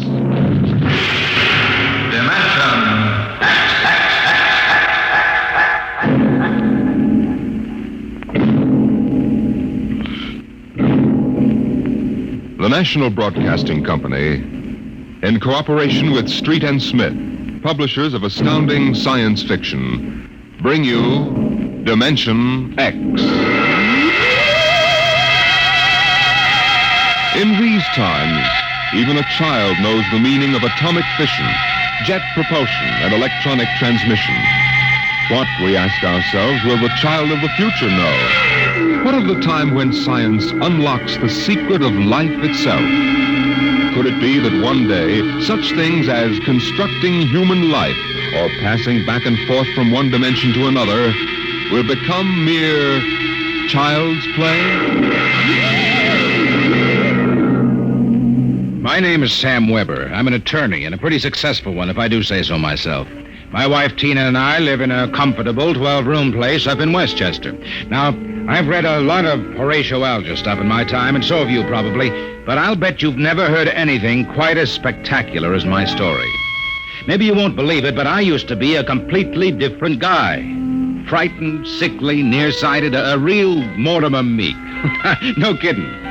That was 5 years ago. The big change in me began to take place on a cold December morning in 1945. Just a moment, please. Yes, please. Weber? Yes. Samuel? That's right. Step back. Okay, fellas, bring it in. Oh, just a moment. You must have the wrong address. Watch it, buddy. All right, sign here. Is, that for me? Weber Apartments. Looks like a coffin. I don't design them, Jack. I just deliver them. Sign here.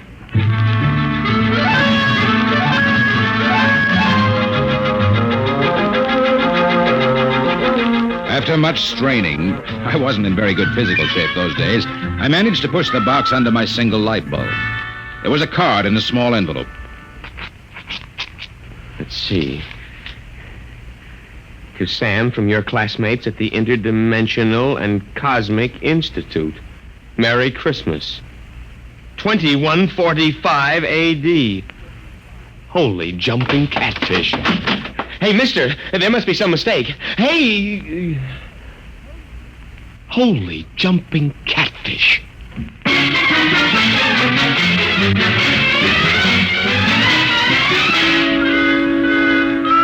They were gone, and I didn't even know which delivery company it was. Well, I finally decided to open it up and see what was in it. After about a half hour of fumbling, I gave up. All right, then, don't open. No sooner had I said the word open than it came apart like the skin off a banana. There inside was something resembling a kid's chemical set. Vials, jars, tubes, wires. You never saw so much scientific-looking junk in your life. And on top of it all was a book of instructions. Build a man set number 3. This set is intended solely for uses of children between the ages of 11 and 13. The equipment will enable the child to build and assemble complete adult humans in perfect working order. A disassemblator is provided so the set may be used over again. Refills and additional parts may be acquired from the Build-A-Man Company, 928 Diagonal Level, Blunt City, Ohio. Remember, Only with Build-A-Man can you build a man.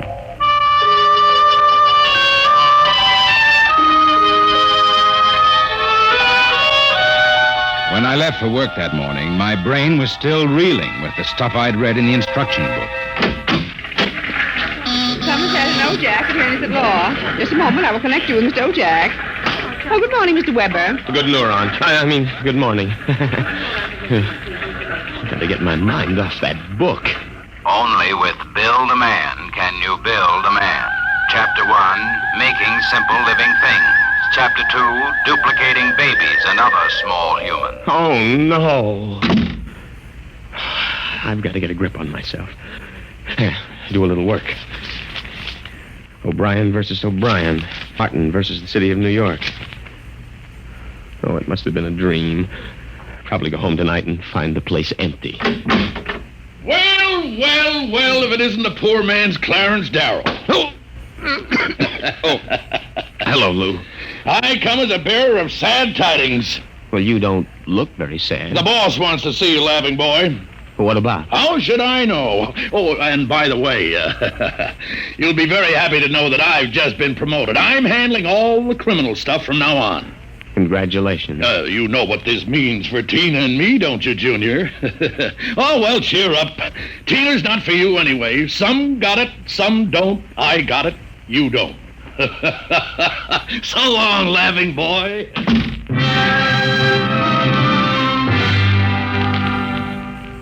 That was my good friend, Lou White. In the year I'd known him, he'd already managed to steal the job I wanted, and he was now working on the girl I wanted. Her name was Tina. Tina Velvet. Good morning, Sam. Oh, good morning, Tina. My, you look good enough to Yeah? take to lunch. Oh, I'm sorry, Sam, but I promised Lou. Oh, sure. I hope you're not too disappointed. Me? Oh, no. Some got it, some don't. I don't.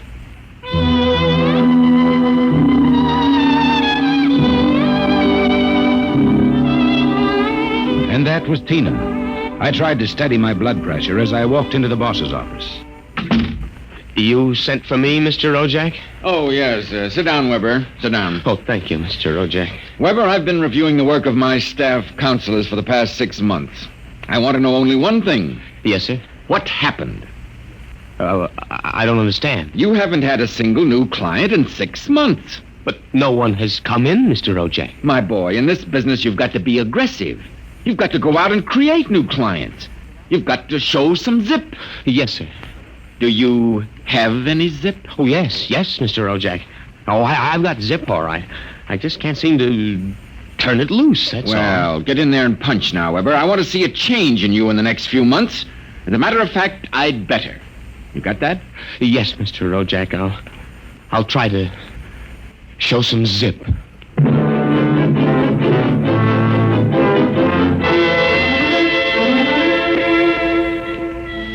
I left the office early and went home. Sure enough, there it was, my Build-A-Man set, gleaming a little obscenely in the corner. I walked over to it, gave it a kick, and hollered, "Open sesame." 3 minutes later, I was flopped down in bed reading Chapter 1, Making Simple Living Things. An hour later, I was fooling around with such complicated items as the Junior Biocalibrator, which measured everything from blood pressure to hemoglobin content, and the Jiffy Vitalizer, which was actually supposed to put life in your creation, providing you had followed instructions carefully. At 8:30, I made my first simple living thing. Here, boy.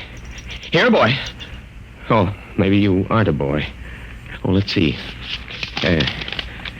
According to the book, you are a rubicular oyster hog.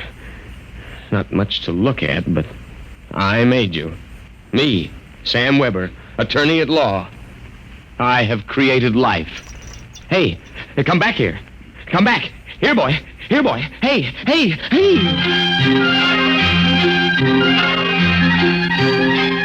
It was no use. My rubicular oyster hog, which was a cross between a field mouse and an oyster, had run out under the door and into the world.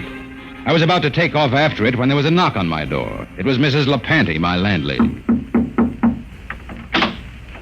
Oh, hello, Mrs. LePanty.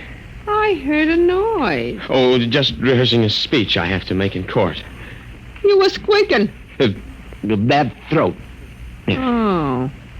Oh, by the way, there was a gentleman looking for you this afternoon. A gentleman? Yeah, a tall old man in a black overcoat. Kind of nasty. When I told him he wasn't in, he wanted to go up to your room. Tell you I showed him the way out in a hurry. Oh, thanks, Mrs. LePanty. Probably a bill collector. Yeah. Well, I gotta run.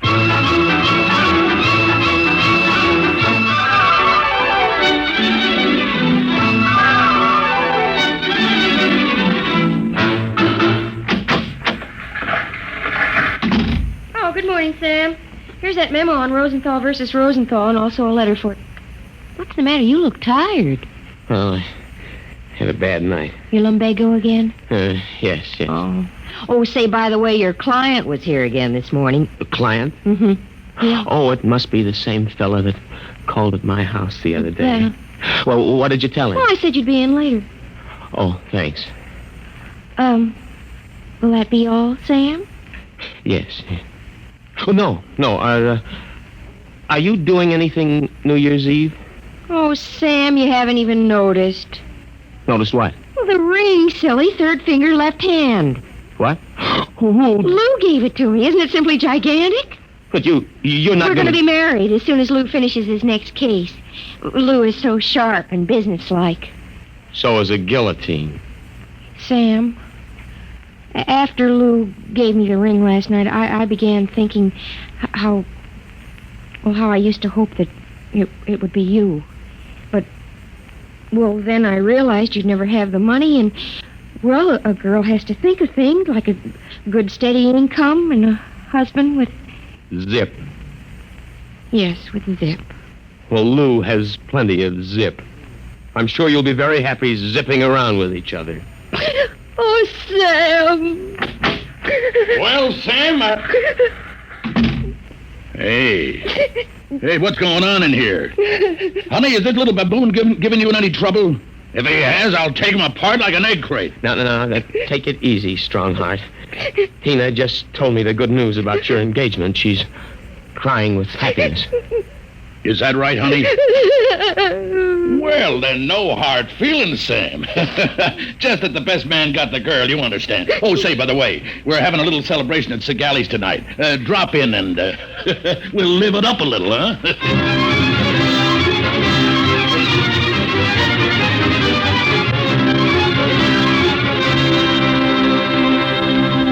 I went home feeling like a man who has been stuffed into a washing machine with the dial set at rinsed dry. I was a failure.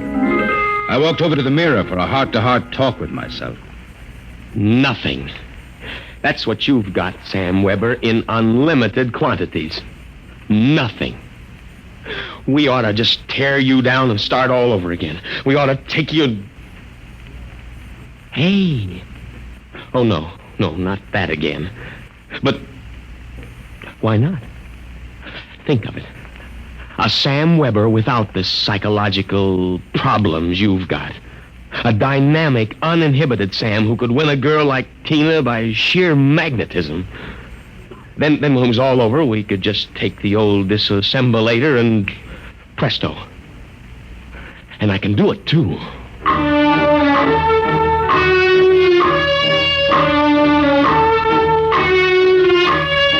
Chromosome content, check. Cerebral content. Maybe a little more id and a little less superego. Limbs, eyes, hair, general endocrine reaction. Well, here goes. It's moving. Holy mackerel, it's alive. It's getting up. Say, I feel great. Well, now, take it easy. Do you know who you are? Of course I do. I have all the thoughts you ever had up until the point I was vitalized. My brain is an exact duplicate of yours, except that I'm not all blocked up psychologically. Right. It said in the instruction manual you'd be uninhibited. Say, this is all right. Oh, by the way, since we both have the same name, it'll simplify things if I call you Weber. I'll be Sam. Oh, now look here. I'll make the decision. How would you like a good punch in the nose? Well, is that any way to talk to your own parent? I did create you, you know. Well, don't think I don't appreciate it, Weber, old man, but let's get one thing straight. I live my life and you live yours. You got that? Who pays the rent? You do, for a while anyway. I haven't decided whether or not I want to stay in the law business. The law business? I may want to spread out a little. Tina's the kind of girl to whom money is very important. Tina? Well, what did you expect? I have enough of your likes and dislikes to want her just as badly as you do. The only difference being that I can get her. No, we're not quite the same, you and I. I've got zip. Don't use that word. Now, how about some dinner? You know, I'm starved. I'll have to go out. I'll need some clothes. Sorry, I only have this one suit. Fine, you can lend it to me. Oh, what about me? I'll bring you a sandwich after I come back from Segali's. Segali's? Well, you haven't forgotten, have you, Weber? We're invited to the celebration. Tina and Lou White. Only it wouldn't look quite right if we both showed up, so I'll tell you all about it. Now, off with that suit, and no nonsense. Well,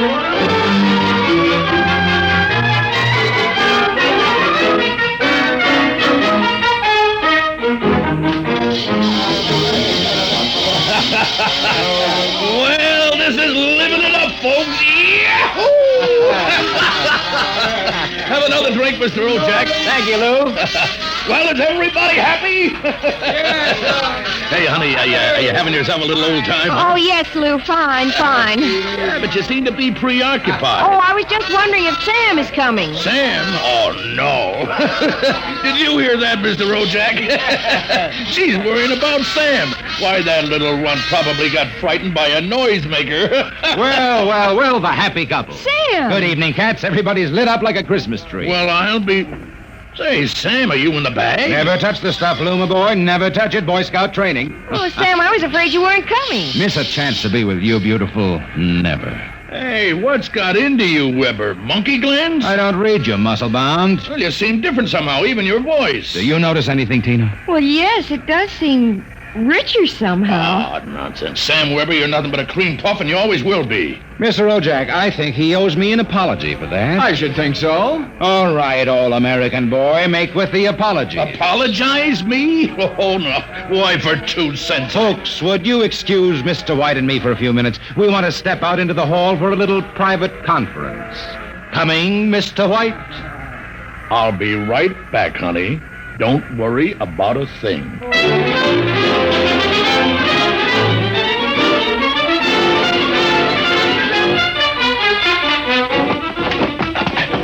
Okay, big boy, you've taken enough punishment. Now. Sam! Lou, don't kill him. He did... Oh, dear. He'll be all right in a little while, baby. But did you... Oh, Sam. Tina. We really shouldn't kiss like this. It's what you've always wanted, isn't it?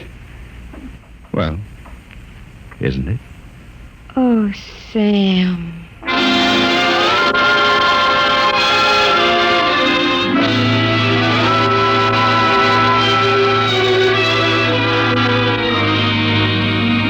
By this time, he's probably kissing her. And there's nothing you can do about it, Weber, old man. Nothing. Hey, wait a minute. Where's that book of instructions?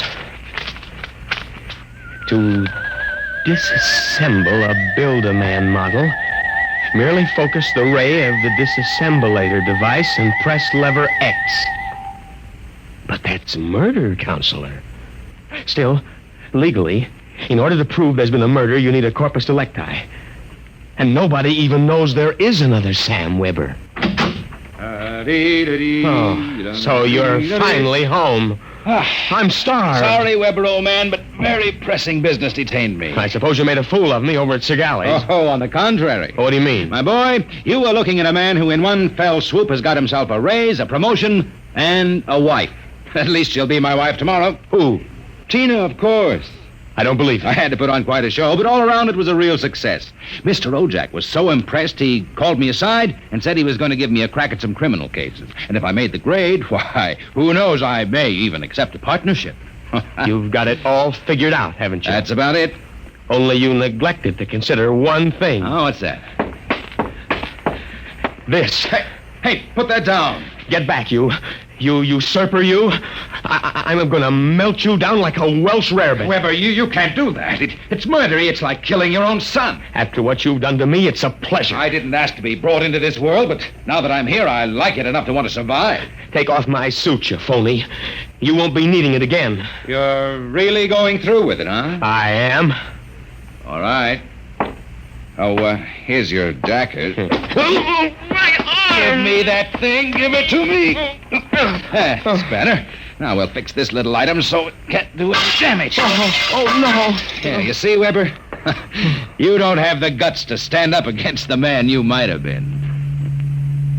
Oh, what's that sound? I don't know. It seems to be inside the house. Somebody's coming up the stairs. Listen. Take a peek through the keyhole, Weber. Holy jump. It's him. Who? The old man with the black coat. His eyes all black and shiny without any whites.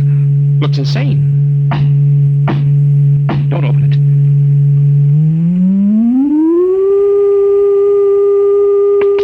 He's burning it. He's burning a hole right through the door.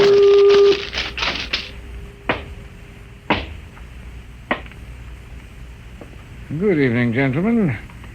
As I feared, I'm too late to prevent you from duplication, Mr. Weber. And I see that you have destroyed the disassemblator.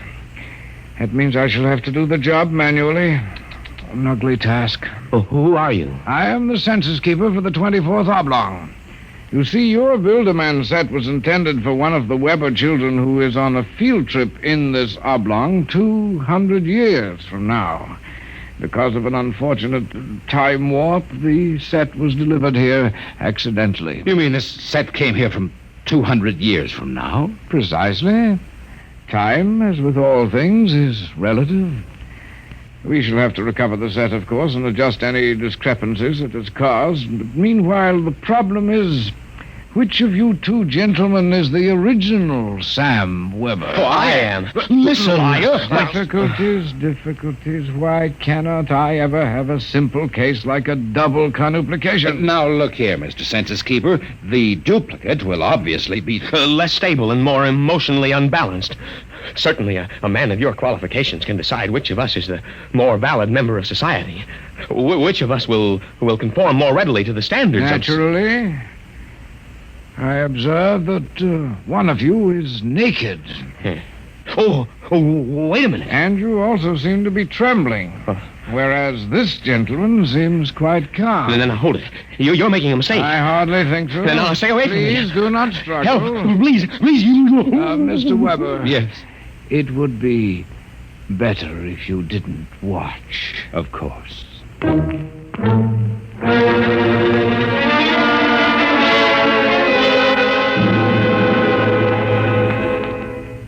Well, that's my story. Within 10 seconds, the old Sam Weber had been completely dismantled and packed into the box. Tina and I were married, and I went on to become a full partner in the firm of Ojack, Somerset, and Weber. Oh, and by the way, Tina and I have been doing quite successfully what the old Sam Weber and his Build-A-Man set made such a mess of. We have 1, 2, 3 little conuplications. Sam Jr., age 4, Sameta, age 3, and Samina, age 4 months. Good night.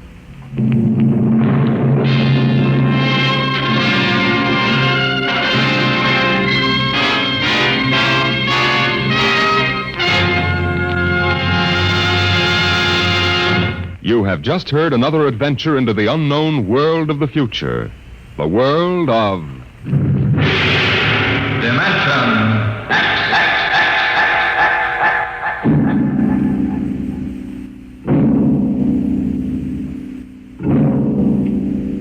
Time is a strange and mysterious dimension. Could we alter the future if we could travel back in time to our own youth? Next week, we bring you a story of a man who found the answer in Time and Time Again.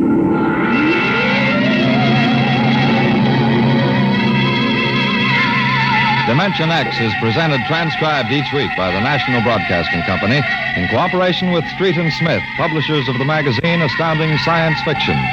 Today, Dimension X has presented Child's Play, written for radio by George Lefferts from the story by William Tenn. Featured in the cast were Leon Janney as Sam, Carl Weber as his alter ego, and Patsy Campbell as his girl.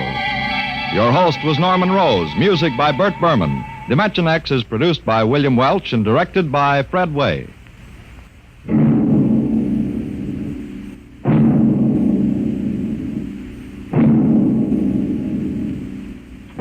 In reply to many queries from our listeners, last week's story on Dimension X, Pebble in the Sky, was written by Isaac Asimov. This is NBC, the National Broadcasting Company. Sounds like they had an oops and forgot to credit Isaac Asimov for writing this story. That happens sometimes. Let's see, from 73 years ago, June 24th, 1951, Dimension X here on Classic Radio Theater with Wyatt Cox. Tomorrow, The Whistler, Jeff Regan, Investigator, and I guess we'll also take a look at and Top Secret, all from 74 years ago, June 25th, 1950. We'll also take a look at that date in history, and we'll have an episode of a program called Suspense. Well, it's called Suspense. The episode title, Call Me at Half Past, and it's a really unsettling story, I'll just put it that way. And we'll also have an episode of Superman. That'll be coming up on tomorrow's Classic Radio Theater on Tuesday. Wednesday, we'll have Comedies with Jack Benny and an episode, the last episode, in fact, of the Fred Allen Show, an episode of The Shadow, Frank Merriwell, and Lum and Abner. That'll all be coming up on Wednesday. Thursday, Nick Carter, Master Detective, Escape Paul Frees, The Country of the Blind. It's a chilling episode. Also, the Hollywood premiere program, This Is Your FBI, and Superman. So that's all coming up the next few days here. But right in a moment, an episode of Claudia here on Classic Radio Theater. Visit my webpage, by the way, classicradio.stream.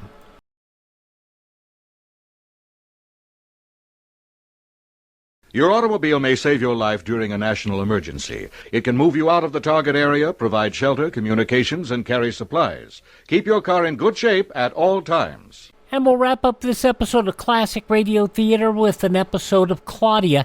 This episode goes back 76 years to June 24th, 1948, and what a lot of people would like to be doing, making some homemade ice cream. Your Coca-Cola bottler presents Claudia, based on the famous play and novels by Rose Franken. Brought to you transcribed Monday through Friday by your friendly neighbor who bottles Coca-Cola. Relax, and while you're listening, refresh yourself. Have a Coke. And now, Claudia.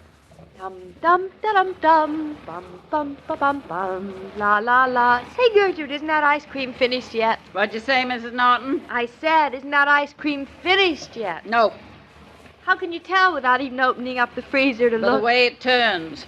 Oh, listen, let me do it for you a little. Your arm must be dead. Are you crazy, Mrs. Norton? You just get away from here. You want something to happen before it should? I'd only be moving my arm. Not while I'm here in charge of you. You don't move no arm. You just wait until your husband and your mother get back from New York, and then you can move all the arms you want, providing they say so. Oh, for heaven's sakes, you think nobody ever had a baby before? What did women in the covered wagon days do? They didn't freeze ice cream. What time do you reckon your ma and husband will be back?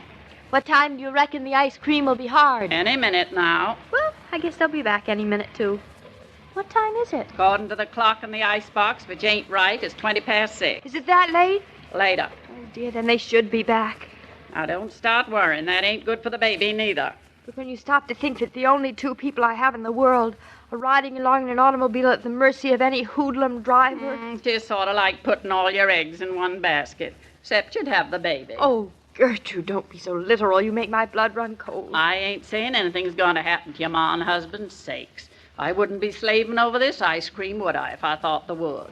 Gertrude, you are marvelous. Yes, I'd say you was lucky to have me. I am. My dead husband used to say, "'Tain't anything Gertrude can't put her hand to if she's a mind to."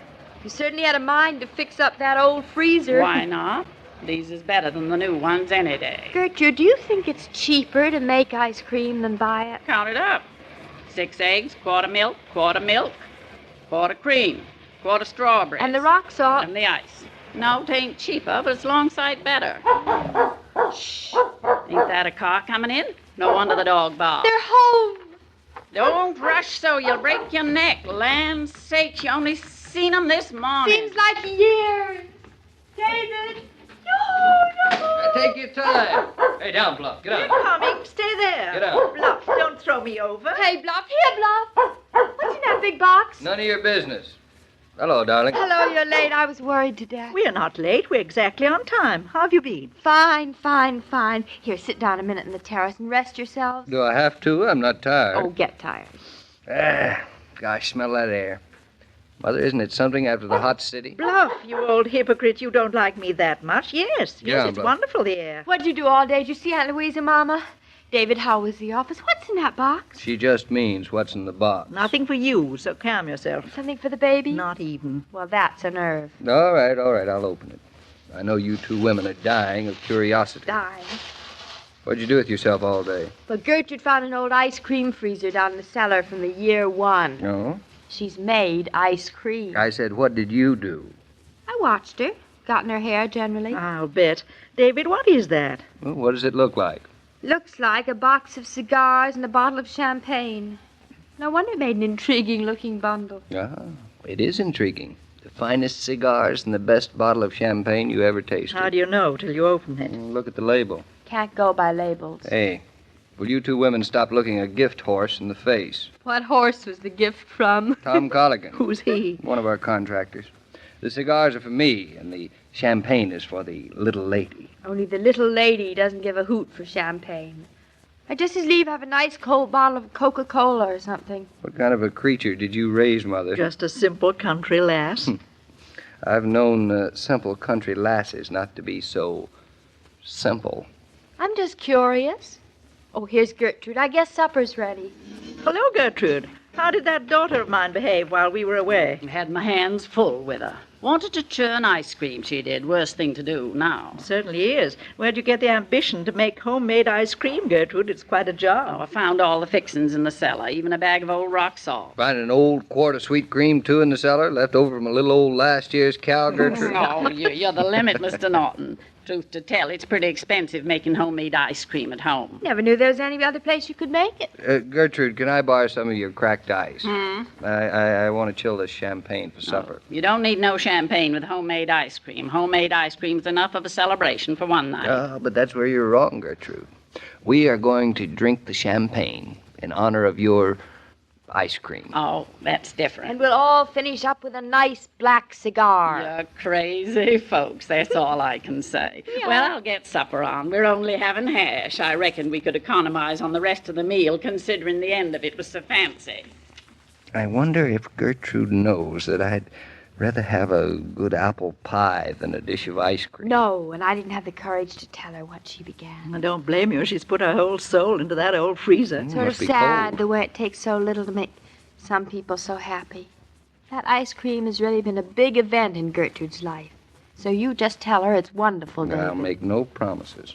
It'll have to be pretty darn good, though, I'm Oh, telling dear, I can see it coming. He's going to break Gertrude's heart. you. I'll praise her hash, but not her ice cream. But she doesn't want her hash praised. She isn't proud of her hash.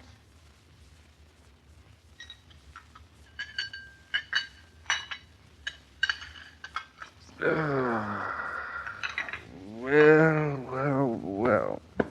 Gertrude, that was delicious hash. Shucks. Those was nothing but a few little chicken croquettes made out of yesterday's roast of veal. I think I'll have some No, more. sir, you ain't going to get all full up before the ice cream. Oh. Better fill your glasses up again with champagne, because I'm bringing it in this minute. All right. Pass your glass, Mother. Not much, David. You'll take what you get and like it. Claudia, your glass. It's not bad. Listen to her, Mother. It's not bad. I'd still rather have Coca-Cola. This'll do in a pinch. Well, here we are. Don't that look good enough to eat? Tain't too hard, tain't too soft. Oh, Gertrude, what huge portions, but it does look wonderful. Oh, it does, Gertrude. That's the most wonderful pink. Should be with fresh strawberries. But handsome is as handsome does, as my late husband used to say. Dig in, Mr. Norton. Tell me how it tastes. Well, look, it's an awful lot of ice cream, Gertrude.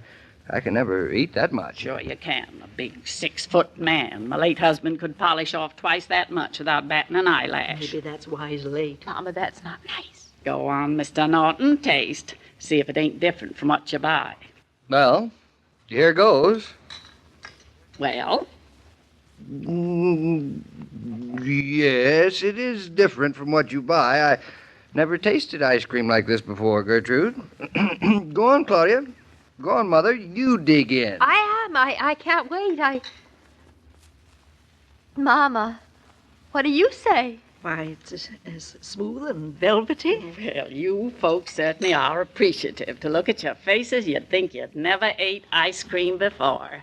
Gertrude, have you tasted this yet? Me? Shucks, I never touched the stuff. It's all I can do to taste it before it goes in the freezer to see if it's sweet enough.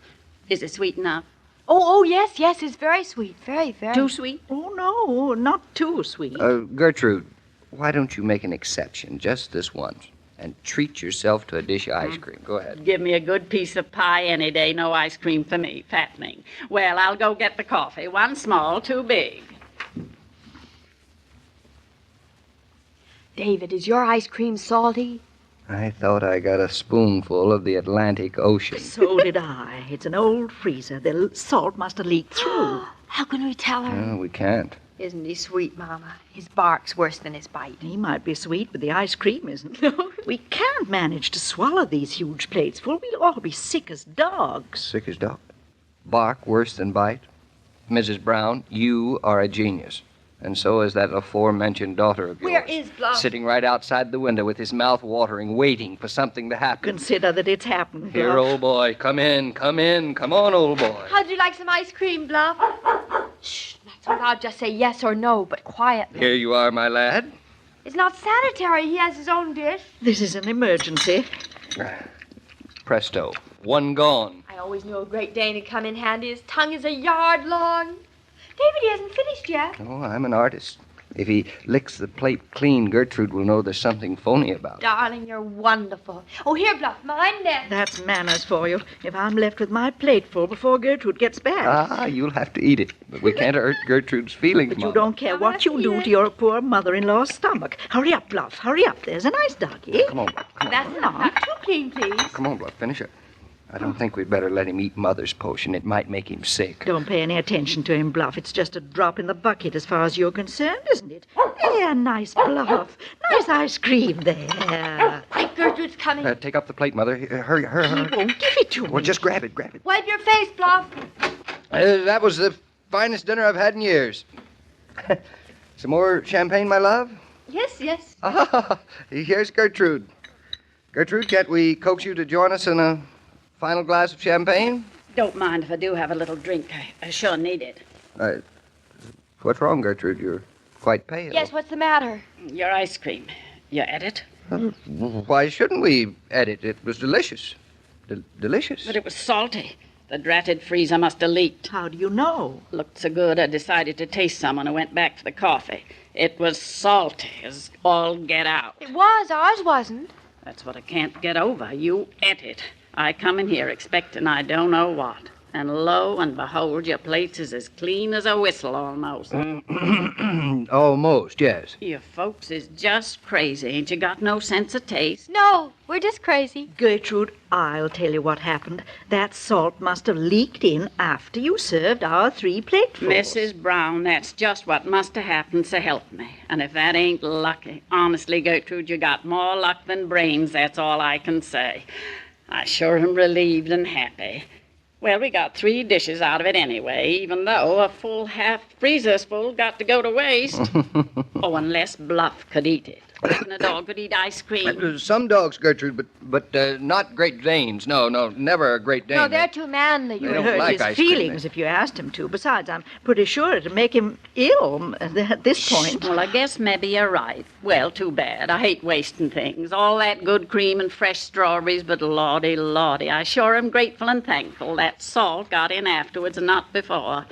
Leastways, you had yourselves a good helping of homemade ice cream. I'll go get your coffee now. We'll never get to heaven. Don't you believe it. Some lies, mind you, are quite all right. And this one was. Oh, she'd have been so unhappy. Can you imagine? The dog is thirsty. Here, Bluff. Dum dum dum dum. La la la la la la la la la la. Do you want a suggestion for making your ironing pleasanter? Turn on the radio and get yourself an ice-cold bottle of Coca-Cola. Coke, while you're ironing, is mighty refreshing, and it makes warm tasks cooler and pleasanter. Same's true for any household chores that take it out of you. You're your own boss, and you might as well work refreshed. I don't know, Mr. King. I just don't know. You don't know what, That Gertrude? ice cream, pretty mysterious. One half salty, the other half not. Well, it was eaten and enjoyed, I can assure you of that. Well, I wouldn't trust that Mr. Norton when it comes to another person's feelings. He has too much heart to hurt anybody if he can help it. Well, that's a good way to be. And all that heart is going to stand David in good stead tomorrow. Always will. Why, especially tomorrow. Remember the schoolhouse David's been asked to build in Eastbrook? Sure, I remember. Well, it's going to be designed with heart and built with spirit and wisdom. Sounds like a good building to last a good while. I'll be here tomorrow, 'cause Gertrude sure wants to hear about it. So long, Mr. King. So long, Gertrude. Every day, Monday through Friday, Claudia comes to you transcribed with the best wishes of your friendly neighbor who bottles Coca-Cola. So listen again tomorrow at the same time. And now this is Joe King saying au revoir. And remember, whoever you are, whatever you do, wherever you may be, when you think of refreshment, think of Coca-Cola. For Coca-Cola makes any pause the pause that refreshes. And ice-cold Coca-Cola is everywhere. This broadcast of Claudia was supervised and directed by William Brown Maloney. And now here's a word from your friendly neighbor who bottles Coca-Cola. I wonder what would have happened if they had made floats out of those with that salty ice cream. I wonder if it would have helped things or if it would just ruin the ice cream and the Coke. I don't know. Just a thought. It occurred to me. I know. Just thought I'd throw that thought in. I'll throw it right back out. 76 years ago, June 24th, 1948, Claudia, here on Classic Radio Theater with Wyatt Cox. Visit our webpage, classicradio.stream, to support our program. Tomorrow, The Whistler, Jeff Regan, Investigator, Top Secret. We'll have a look at the news from June 25th, 1950, and, of course, an episode of Suspense and Superman. Thanks for being with us here, Classic Radio Theater. I'm Wyatt Cox.